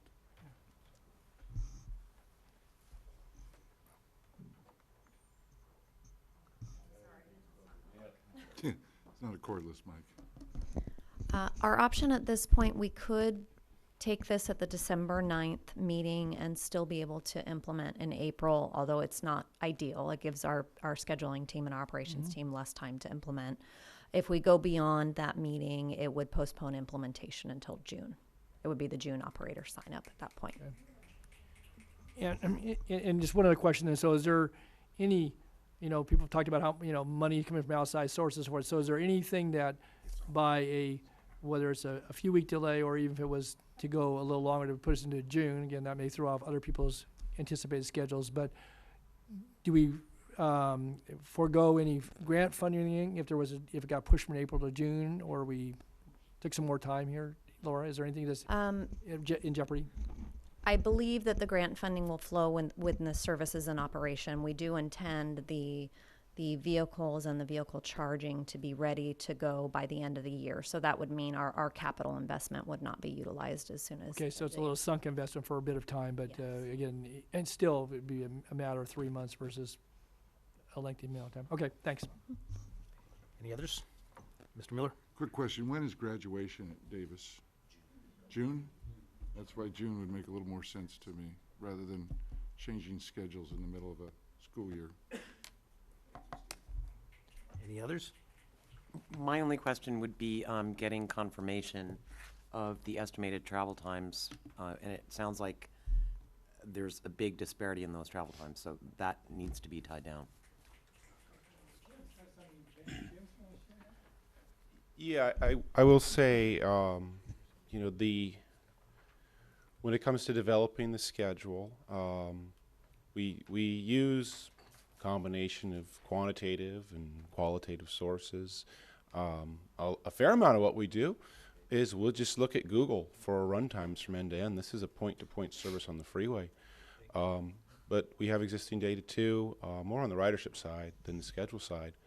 But a lot of what we've done, the point-to-point times across the Causeway, we've kind of started with the existing schedule as a baseline. Now, there are some trips where we add stops. What I'm saying is the existing schedule, from what folks have said here tonight, is certainly not set in stone. And if the buses are scheduled to arrive at a certain point in time, they're arriving 20 minutes later, we need to know that. Yeah, so we have not scheduled any point-to-point times any tighter than the existing schedule, and in many cases we have added time. But again, if the existing service is not meeting those anticipated schedules and we don't know that they are, then we need to have actual travel time data from the Med Center campus over to the campus in Davis. Well, and find out what those other travel times with the interim stops are. You know, if we were to assume that, you know, maybe in December we come back and we're looking at the same situation with the interim stops, if it turns out that no one's getting on or off the bus at those locations, then they need to go away. You know, and that's something that you folks need to understand. That's something that we need to be looking at, you know, assuming that this moves forward at some point in time with some additional input from the employees and the students that use the service, as well as actual factual data. I don't want to hear about, I looked it up on Google. I'm a civil engineer, so I want to know that somebody has actually driven that route and they have factual data given different times of the day, and we know how dramatically the traffic from one day to the next can vary. Well, yeah, we've done a fair amount of road testing too, and we're basing it on existing service as well. I say just strictly that every stop and every minute we add to the schedule, they're all traded off with one another. So time we add to the schedule, that takes away from other stops. We can do stops, we do take away from time. There's a tremendous amount of variability in the running times across the Causeway. So it certainly can take over an hour to get across the Causeway. However, we would never want to schedule to an hour because it can take much less than that. That basically builds into someone's life a worst case scenario. So a lot of what we do is we try to make an estimate of what a running time would be that would work well but again, the most run of the time time. at 9 or 10 in the morning or 2 or 3 in the afternoon is going to be very different than it's going to be at 7 o'clock in the morning versus what it's going to be on Friday afternoon. Yeah, and actually, if you go through the schedule, a lot of what we have done is we have made differentiations in the running time by time of day. The existing schedule doesn't have that. The existing schedule is a uniform 25 minutes from Mondavi Center. Well, but it sounds to me like the existing so-called schedule is not accurate. So. Yeah, well, that was kind of our feelings on it, is that the existing schedule needed greater differentiation by time. That's one of the things we did. We can debate this like for hours. Yeah. I'm really good at this. No, we can't. Yeah. But we don't want to do that. No, understood. If we could just come back with some actual numbers, then I will not torch you at the next meeting. Mr. Harris and Mr. Hume. Thank you, Chair. The first thing I'd like to say in response to that last discussion is that there's a tremendous amount of change that happens on the Causeway minute by minute. You know, all the times that I've gone across the Causeway, it's very unpredictable. And you can schedule as well as you'd like to, Carrie, but on any given day, your schedule could just fall apart. It just takes one small incident on the Causeway to create unpredictability. I do have a couple of concerns, and one is I would really like to have an analysis about the possibility of putting more bikes per bus. Look, the reason to go electric is to change mobility options for people and to reduce greenhouse gas emissions. And if people are willing to use bicycles and carry them with them to work on the first last mile conundrum, we should absolutely afford them the possibility to do so. We've heard a few people speak that that was a critical part of this kind of commute vehicle being, making it worthwhile for them to take it. And I think that that's true. Certainly when I use RT, I often take my bicycle because, I don't want to walk a mile, but if I can throw my bike on a vehicle, it makes a lot of sense. And frankly, I think we need to encourage that. As far as your decisions about the actual stops in both Davis and Sacramento, can you just kind of sketch out, James, why you arrived at these particular places? Because I tend to agree that in Davis, since we're looking to make this not just a commute line, but actually serve the general public, if there were, I just wanted to know what the thought process was in considering that. That the existing coach, as I understand it, is really a commute run from campus to campus. But, if we're going to launch a fleet of electric vehicles, they really should serve, I believe, a greater public and get greater utility. At least I think that that should be a goal that we would want to achieve. So if you could just kind of sketch out why you arrived at the locations you did. Yeah, the project really kind of evolved, and the stops evolved over the course of the project. At the outset of the project, The first cut of plans was a stop just at the Mondavi Center, expressing into Sacramento, with stops in downtown Sacramento on all the trips, and then a stop at the Med Center, of course. Over the course of the schedule development, stops in downtown Davis were contemplated, and that one went away partly because there's a lot of running time going through Davis. The parking lot capacity at Amtrak fills up pretty early. So on the balance, it seemed like other priorities or other stops were a higher priority. East Davis was suggested, that came in early in the concept development, and in open houses, we heard a fair amount of support for that. Under the existing schedule and design, if you're an East Davis resident and you want to take the shuttle, you have to drive or be transported kind of out of direction to Mondavi Center or GBSF, Silo to take the shuttle. So there was support for that, excuse me. At the same time, we didn't think there would be demand for that all day. We didn't think, there doesn't need to be a stop in the morning going westbound. This was a peak direction only stop. And then the big pushback from the existing riders, the big concern with the draft schedule, not the only concern, but from a schedule and stop standpoint, was indeed that the existing running times were considered to be way too optimistic, and running times across the Causeway were roundly, pointed out to be highly variable and longer than in the existing schedule. So with that in mind, the existing riders felt that the downtown stops would be really counter to what was making the service successful now. So we wanted to respond to that, and that was kind of why we started first taking the downtown stops out of many of the peak hour trips, which have the biggest problems with running time. And then we added running time to the schedule, particularly in the busy windows.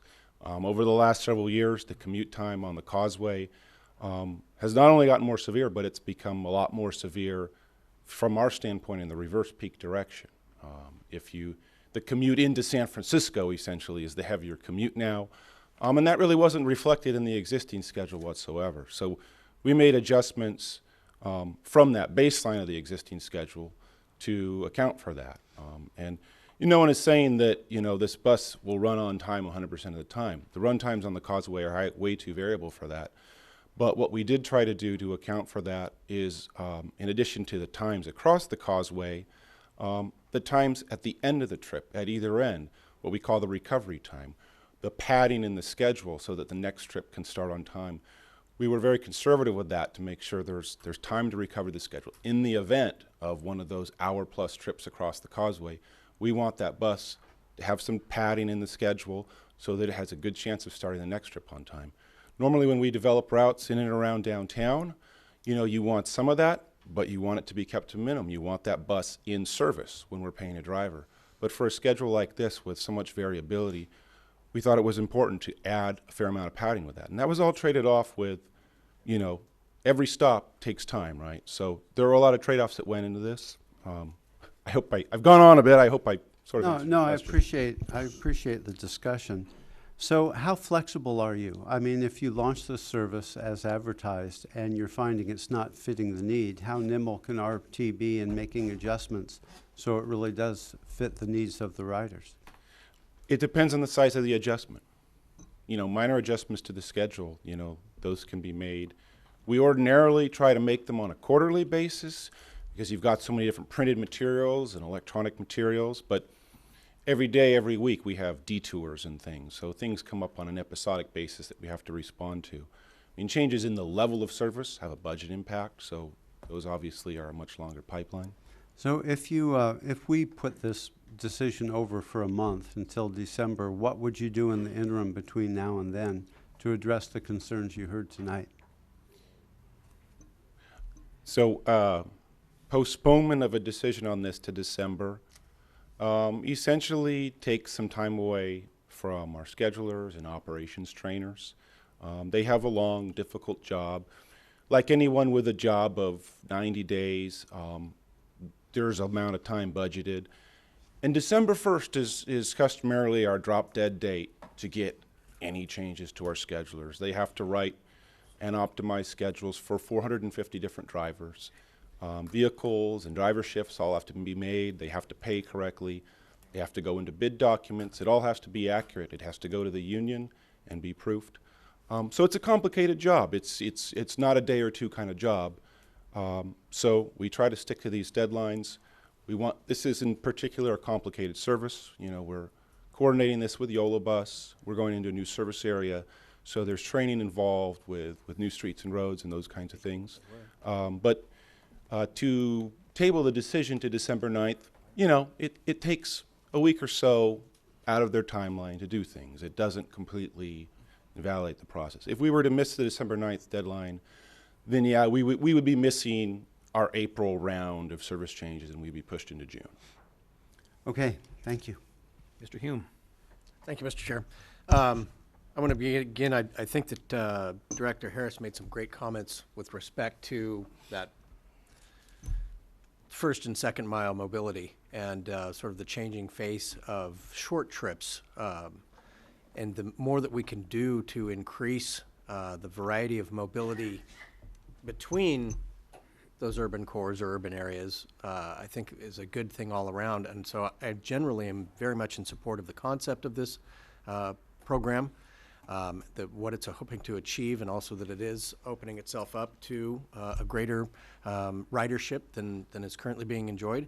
And I think that's part of maybe what is going on here, is because change is always a little bit scary, and so not knowing what's going to happen is an issue. But I don't think this cake is baked yet. And so I'm not ready to move forward without better information. I think we have a dedicated ridership that is knowledgeable on existing conditions.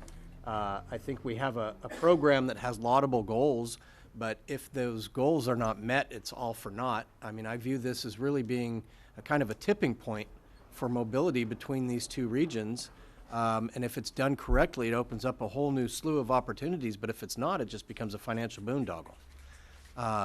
So I would like to, I'd make a motion for two things. One, that we do come back in December with better information regarding scheduling and some of the other things that have been issued, and that we put over the service change until June, that it fits the university schedule better. It gives those trainers and drivers extra time to implement and get up to speed, and that we have some real-time data with which to make decisions. Second your motion. Okay, we have a motion and a second, and Mr. Chenier. Thank you. Just a couple things, just so I understand a little better. First of all, I totally agree with Mr. Harris on the bike piece. I can put 4 bikes on a rack on my car. I'm not sure why a bus can't do that. State law. You don't need to do that, but thank you. Appreciate it. I don't understand a couple things. One is, and I think I disagree with Carrie, but you know, every once in a while I do.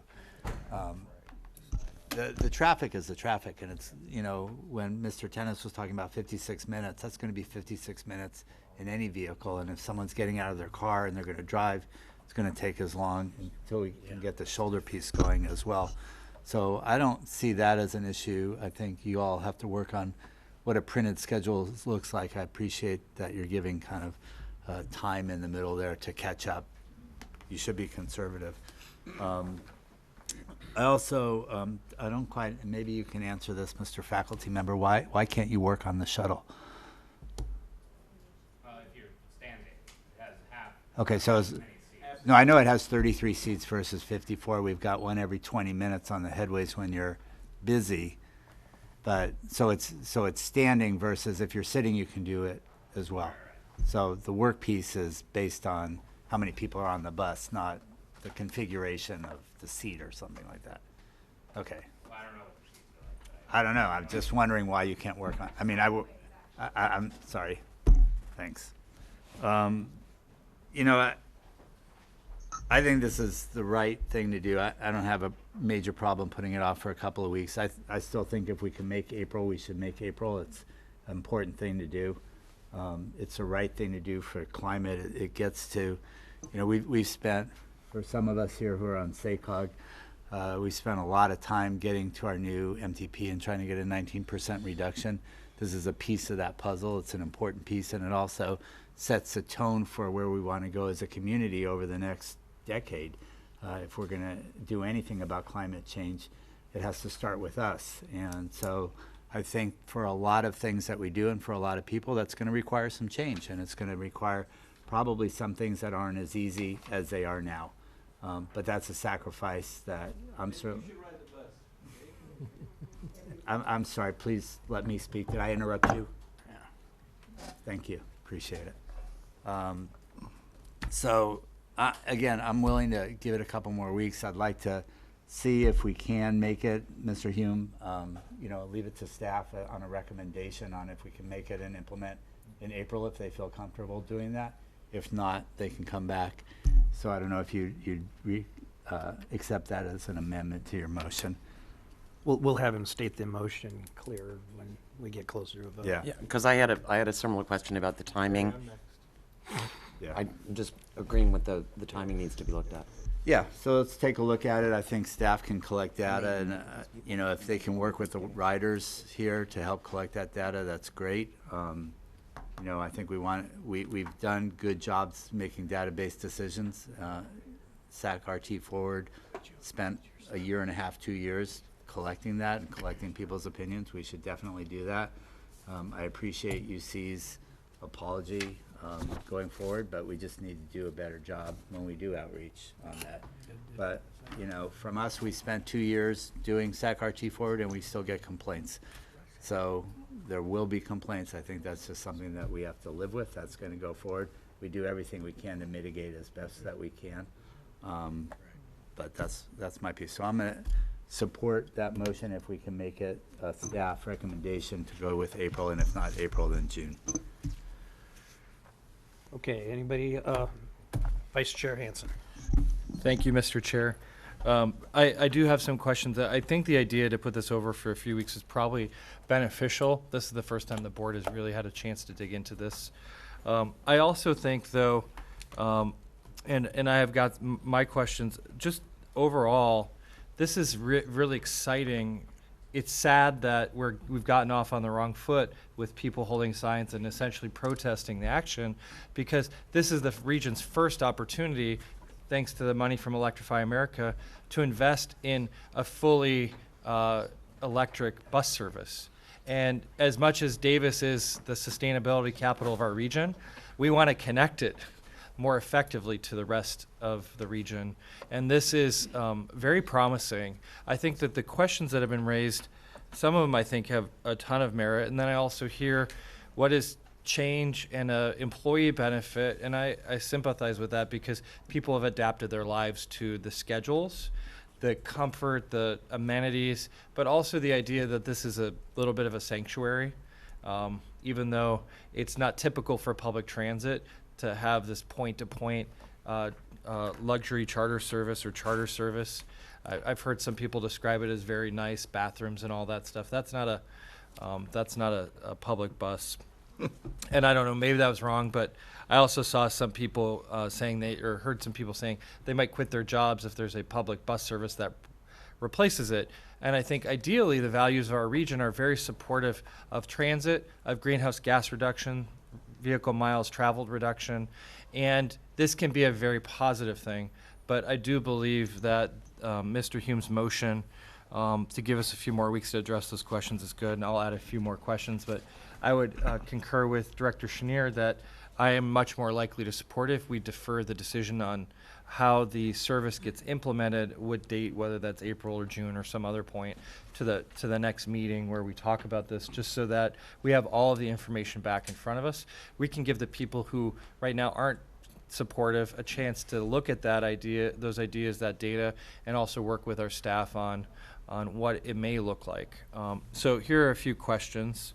First of all, the existing route for the charter service isn't overlaid here, but I believe it's just UC Davis Health to the Mondavi Center. Is that right? Those are the two stops?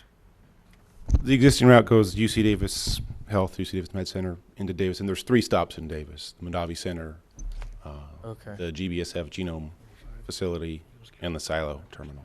So there's one UC Davis stop not on this that was taken off?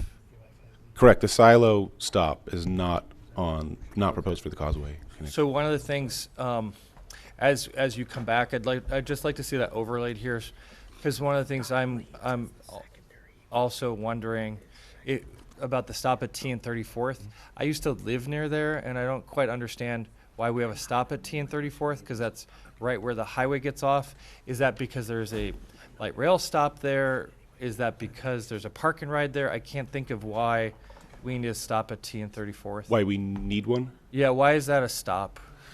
The bus goes right by there on the way to the medical center, and Is there a destination there? Yeah, Is there a I know transfer at least point? some users use it to go to the UC Davis offices right over here on Alhambra. Which it's a bit of a walk from there. Some people ride their bicycles there. Some people walk, but it's closer to get off there than to go all the way to the med center, obviously. So as we look at some of these things, I'd just like to have a chance to bring back some ideas about whether or not some of these stops would evolve, and at what point we would make the decisions about evolving them related to adjustments. Because this is, we don't maybe want to use the word, but it's kind of like a pilot. We're trying out a brand new service that has not been offered to the public before. We're hoping that the reverse commute service is really helpful to people who are coming into Sacramento or leaving because they live in Davis and work in downtown is going to be helpful, but we don't know that yet. So I'd just like to see how we may massage that if we have a choice at the next meeting. The bike issue has been well raised. I think if there's if Proterra offers some option to accommodate more bikes, Davis, as well as being the sustainability capital of our region, is self-described bicycle city. We're trying to compete for that designation as well. So I don't think we would yet claim the prestige of Davis as a highly acclaimed bicycling city, but I understand why that is a big issue, and I would echo it. The question about seatbelts, it's if we haven't ordered the equipment yet, or if we have, how much is it to add seatbelts? I think that should be a fairly straightforward question. I understand the state may have required seatbelts on buses delivered after the beginning of the year. So this is something we should be thinking about, particularly for the highway service. For the bus on shoulder legislation, maybe our government affairs team and lobbyists can tell us if that is a normal bill, it wouldn't take effect for another year, basically January 1st of 2021. So if we're going to start service in April, we wouldn't be able to run it on the highway for potentially quite a few months. So whether or not we should, with the mayor's help, I heard Julia and many of us here, maybe if we could get a 2/3 vote and make that an urgency bill to have it take effect immediately upon signing, that would allow some of those questions about timing and getting out of the congestion, which is legendary on the Causeway, more compelling to the riders as we try to make a value proposition there. The GHG and VMT reductions, I think we've heard that it's hard to quantify, but I think it's important that we try to set some metrics for performance. Like, how will we know whether this service is effective? There may be a ridership number, but I also think we want to measure it, not just, and no offense to the UC Davis people, but the riders in addition to the current riders that may use it, so we can tell whether it's truly something the public wants and needs. I don't believe Davis is another country. I don't think the Causeway is a moat or some kind of like impenetrable body of water, but we do need service like this to draw us closer. There are so many people, and I'm glad somebody made the comment, that feel priced out of Davis. I saw a report recently that rental housing availability when school is in session is less than 1%. Less than 1% vacancy. So we know we have a lot of students living in Sacramento. We know we have a lot of employees living here. The cost of homes in Davis, even though our home prices have gone up, Davis houses are very expensive. And so if this can be a relief valve to some of those economic pressures, I think that would be really helpful to support, but I don't think we've truly yet figured out how to capture that data point.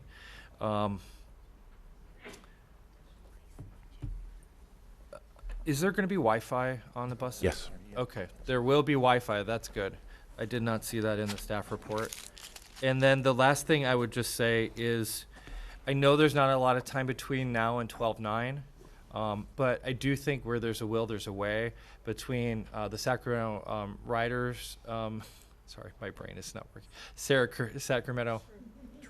True. Transit Riders Union. Thank you.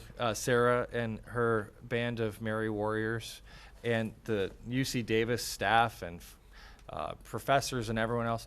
I know that we can get a couple meetings together to work through some of this. And what I'd ask for all of you in red, particularly my friend Mike Tennis, and you can sing this at the next board meeting, because he has a very good voice, is tell us how we get to yes, and what I've heard a lot of what is no look like, but we need to flip that and try to figure out how we get to a place where you'll embrace the change, you'll accept the change, because I think the whole region is looking to UC Davis as a sustainability leader. And I hate to say, but I think the optics of staff and faculty protesting this don't help that cause. So I'll just leave it at that, but I'd like to see you engaged. And I know our staff, and I'm willing to help, can be part of that. We don't have a ton of time, so we'll really have to figure out how to make it work. And with all of that, if Mr. Hume will let us make the decision, all of it, and then may get punted, but on December 9th rather than prescribing June. The last thing, students leave campus. And I don't know, it seems like in the summer, things are pretty quiet in Davis. It may not be the best time to start a service based on, I don't know faculty and staff patterns, but it'd be interesting to see the ridership patterns from Yolo Bus and maybe the existing service to try to align it. When we did the student fairs for Sacramento County, we really want to align it with the school year so that we would be able to start off with a really big bang, and that was truly successful. So I think the summer is going to be pretty quiet. And so if we launch in June, that may not be the best time. I'd hate to order the buses, have them sitting here for 6 or 9 months. So that's why I kind of lean towards an earlier start if we can fix some of this. Now, you told me you'd help us get to yes. If I were one of your students or someone else, you wouldn't like that feedback. But I do think we need to figure out a way to demonstrate that this is a powerful opportunity to reshape how we are going to tackle climate change, greenhouse gas emissions, and shrink the distance between the city of Sacramento, the city of Davis, the two campuses, because we're not two countries, we're one community, and we need to shrink that distance. Okay, any others? Mr. Hume. Thank you, Chair. So I've considered the situation, and also the seconder of the motion has left. I am not interested in changing my motion at this point because I think it makes more sense to roll it out in June. You're talking about the difference of 3 months and the impact that would have to the existing ridership schedule. Perhaps the fact that it might be quieter would be a boon to work out the kinks then before there's undue pressure. So I think it makes more sense to leave it till June, so I stick with my original motion. I'd just make a substitute that we just make all of these decisions in 3 weeks after the staff report back. Second. What was that? Jeff. Okay. Okay, so restate the motion, please. That we punt for 3 weeks, the staff meet with the stakeholders, report back on the questions asked by the board, and tell us what is the most feasible best plan for the riders based on those things. Okay. 12/9/19. Okay. Does that include meeting with, having staff meet with the riders? That's what I said. Okay. Okay. So that's great. I'm just concerned about the ability to do that over the Thanksgiving holiday. Director Hume. Yeah, Mr. Chair, if I may, just so I can explain, Robert's Rules of Orders require that you hear the substitute motion first before you hear the original motion. So I'm going to vote no against the substitute motion because I think June makes more sense. So if it passes, great. If it doesn't pass, then hopefully we'll hear the June motion. Thank you. Okay.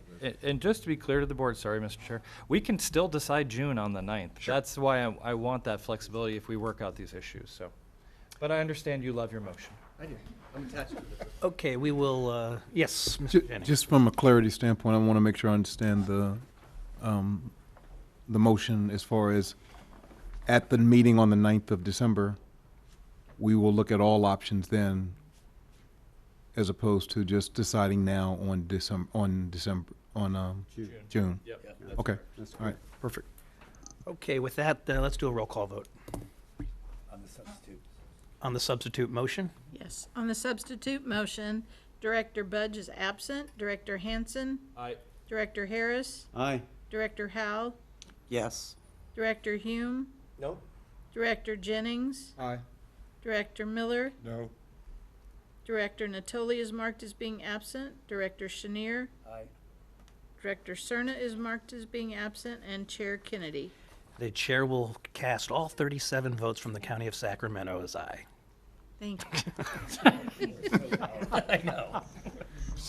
And so on the substitute motion, the item passes. Okay. Thank you very much. Thank you, everybody, for being here, and we're not done, so. See you in 3 weeks. Next item, please. Next item is public addresses the board on matters not on the agenda. And for those that are leaving this board meeting, could you please exit quietly and take your conversations outside, because your voices travel back into this room if you're in the lobby or the hallway. Did Arthur leave? Okay. All right. Mike Barnbaum. Yes, I have something I'd like to read into the record and then make a couple of announcements. This is from Supervisor and Board Member Honorable Phil Cerna. Thanks for checking up on me. Unfortunately, I will be unable to participate in Monday's regularly scheduled RT Board meeting. If you would please report that I'm home and recovering, and certainly would be there with everyone if my condition warranted. I appreciate you, Mike. You're a good man. Signed, Phil Cerna on Facebook. So Phil extends his gratitude to everything happening tonight, and I'll reach back out to him later this evening. So with that, the announcements I want to make are following the last item. Welcome to Causeway Week, a week filled of fun and competitive athletic competition on the hardwood and on the gridiron. On Wednesday, on the hardwood, the UC Davis Aggies, led by former Sacramento King Jim Less, and your Sacramento State Hornets, give a stingers up to Coach Brian Katz and Sacramento State, will be tipping off the Causeway Classic on Wednesday at 5:30 at Golden One Center. Again, please note the special time of 5:30. This gives people a lot of transit opportunities to get to and from the event. Via the new SAC-RT Forward Best Network, you can use Route 11, Route 30, Route 38, Route 51, Route 62, Route 86, Route 88, the Blue Line, the Gold Line, and the Green Line. So 10 different SAC-RT transit options, as well as any YOLO bus routes over the Causeway, like the 42B and the 42A. Then on Saturday, please note the special time and kickoff of 2 p.m. on the gridiron. And this year's event will be in Sacramento at Hornet Stadium. The UC Davis Aggies, led by Dan Hawkins, will be taking on your Sacramento State Hornets, led by first-year head coach, Cordova High grad, and former Folsom Bulldog coach, Troy Taylor. The Hornets are competing for a Big Sky title, and there are many transit options like Route 30, Route 82, Route 87, and the Gold Line to get you to Sac State. And don't also forget about Route 26, the closest to Hornet Stadium. Can you wrap up, Jeffrey? Thank you. Jeffrey, I'm looking at Jeffrey's name. Mike, can you wrap So, up? thank you. And that is the information about Causeway Week, again, Wednesday at 5:30 and Saturday at 2 p.m. Thank you. Thank you. Jeffrey Tartagia. The real Jeffrey Tardieu. The authentic. Steve, you wanted a compliment for the board. This is where you guys succeed in listening. What you do not have still is you need some writers on there, because you hear writing input is essential, and a 2-year process might have been helped if you had some writers, ex officio, whatever, on the board that would offer some explanations to you. Now I'm putting on my, should we say, ambassador hat for the moment, and will say, at the STA board meeting, I stressed we need a transportation tax, but I do not believe sales tax is going to get the response you need. Now, the other thing I'll offer for the board members is 2 things for you to go look at. The CVC bus 311. If you remember years ago, I talked about another Siemens bus that was converted. This is a bus this is the light rail that's been converted over. You might want to see it, because now you, instead of 2 seats, you have now 2, 4, 6 seats and an open space area. No longer a barrier to accessibility. Also, SACOG has did a, audio sign. You have one right across the street. It is functioning with an audio comment. You have one down at 30th Street. There is no audio comment.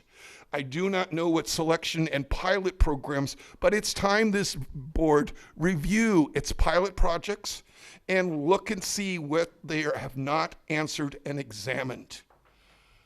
Lastly, I will offer to you is this, I passed on to your transportation officer, as well as another experience that occurred at 13th Street today. Our, should we say, children, youth, went between 2 trains, that little hip over the coupler unit through there.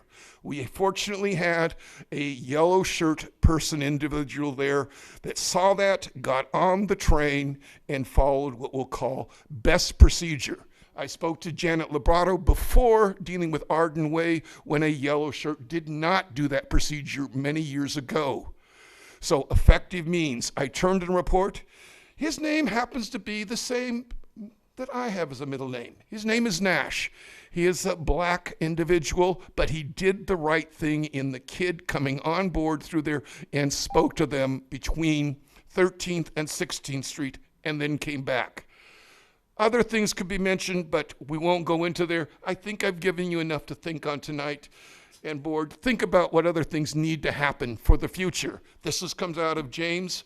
Don't do what you usually did. Figure the other things. Lastly, I would really like to ask for Pass Hume to continue with the Paratransit board, because I think you need to delay that. Likewise, you're doing it so fast. Thank you, Jeffrey. Sarah Kerber.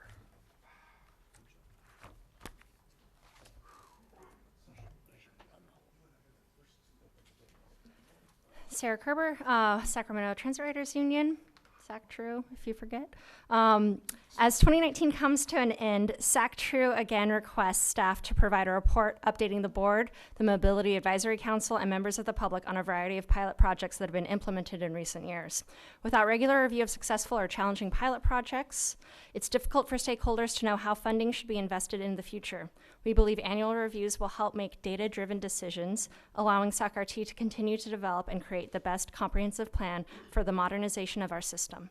We request an update on the following projects: the Watt I-80 elevator maintenance, repair, and replacement. That was funded in the budget process, but we haven't received any updates on that project. The Smart Ride microtransit implementation. Information on ridership data, when new buses are going to be bought, when a new app is going to be implemented, and a new planning program is going to be implemented to enable microtransit to increase its current service. The adoption rate of Connect Card and Zip Pass as replacement for cash fares to ensure compliance with Title VI. We would like an update on that. We were told that that adoption rate would be so high that cash fares would decrease and everyone would just be using apps and the Connect card. So we would like to see that data. Bus stops and infrastructure removal or improvements that have occurred in the last year. We would like an update on how the system is either being improved or changed. Progress on the implementation of real-time messaging, service announcements, audio and visual at light rail stations and bus stops, as Rosalie said earlier, making them meaningful, making them have up-to-date information, not just please stop smoking at this light rail station. That would be beneficial, I believe, to riders. Real-time tracking of buses and plans to share data with open source transit apps, bringing our transit system in line with what other transit agencies are doing across the country. Weekend customer service use, I know that was implemented as part of the SAC-RT Forward. We'd like information on the number of contacts in the last couple of months and the types of requests that have been received on weekend customer service. As this information is data that SAC-RT staff should already be collecting, we believe that preparing a report for the board and public should be possible by the final meeting in 2019. Thank you very much. Thank you, sir, and you will give those to staff, I take it? Okay. Dane Palmer. Good evening. Evening. I came tonight to address the safety and security concerns on light rail. While I don't usually reveal this information at public meetings, if it cannot be ascertained already, being a transgender individual riding light rail, I've had many problems on Saturday and Sunday evenings. Not too long ago, about half the transit agent positions were cut, and there's nobody to deter criminal behavior on the light rail trains. You see one of the yellow jacket security guards every once in a blue moon, but I've ran into situations at light rail stations where they're not there. Somebody threw a bottle at my head one night. It happened a second time at College Green's light rail station. There also have been numerous times I've been accosted or grabbed on the train. It's just, to me, not to mention the fare evasion problems. If I didn't have a semi-monthly pass or a monthly pass in any given month, why would I buy fare after 6 p.m.? Because it's becoming public knowledge that there's no agent on the train to even check the fare. So then you can couple that with the fact, while it might have been a decent idea, all the young teenage riders now riding for free, well, some of them unfortunately are up to no good. And when they get together in groups, they get a pack mentality. Somebody like me becomes having to be even more aware of their surroundings than anybody else would.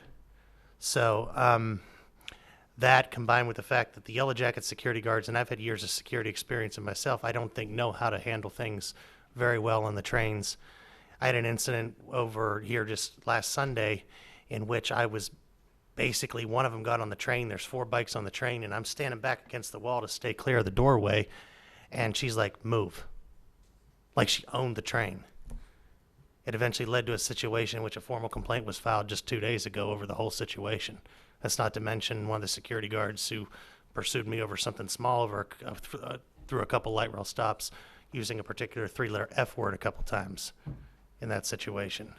So I think RT needs to take a look at some of the safety and security issues, maybe hiring some additional agents back, and pretty much making sure that they're back making more of a presence on the trains, because the criminal behavior, and I would suspect eventually fare evasion, is going to become more of a problem like it used to be. When you have that presence there, you have a deterrent. When you have that agent hopping from train to train during the week, I know which trains which agent's on. I've ridden light rail that long. I know that I feel safe knowing that, hey, they're hopping every 2 or 3 stops from this car to that car to whatever else, but right now that presence, especially on those weekend days, is just not there. So I guess I would ask RT to take a serious look at that issue. Maybe agents on the trains and maybe some of the yellow jackets at more light rail stations with much better and a little more expanded training on how to deal with the public and the culture of light rail and everything else. So anyway, that's all I got. Thank you, Dane. Mr. Chair, could I have our head of security, Lisa Heinz, talk to Dane about some of this? This is some useful information and may help us adapt our operations. Okay. That's all the cards I have for public for items not on the agenda. So next item, please. Item number 15, General Manager's Report. Mr. Chair, we do have a couple updates, but we're going to delay to 12/9. Thank you. Okay. That's probably the best report you've ever given. Get another rating. It's the second one. That's the but that runs a problem because Secure and others want regular updates. We do have lots of updates on those 5 questions, but we don't have time.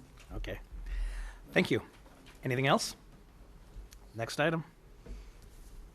Next, I think you have speakers on GM's report, if I'm correct. But if there's no report, I know, but they've signed up to speak. 1 minute. all right, Jeffrey, you have 1 minute. It may take me that long to get there. We won't start it until you begin. Simply for the general manager is we need to know more about the projects that are going on. In response to the I-80 thing, I hear there has been no engineering. I will leave it at that. You, as the oversight, need to do more of those regards and checking and ask the chairperson, Henry, for more reports out, like he suggested, and maybe it needs to be more written so that you have it, so when it gets this late, these things happen. That's less than a minute. Thank you.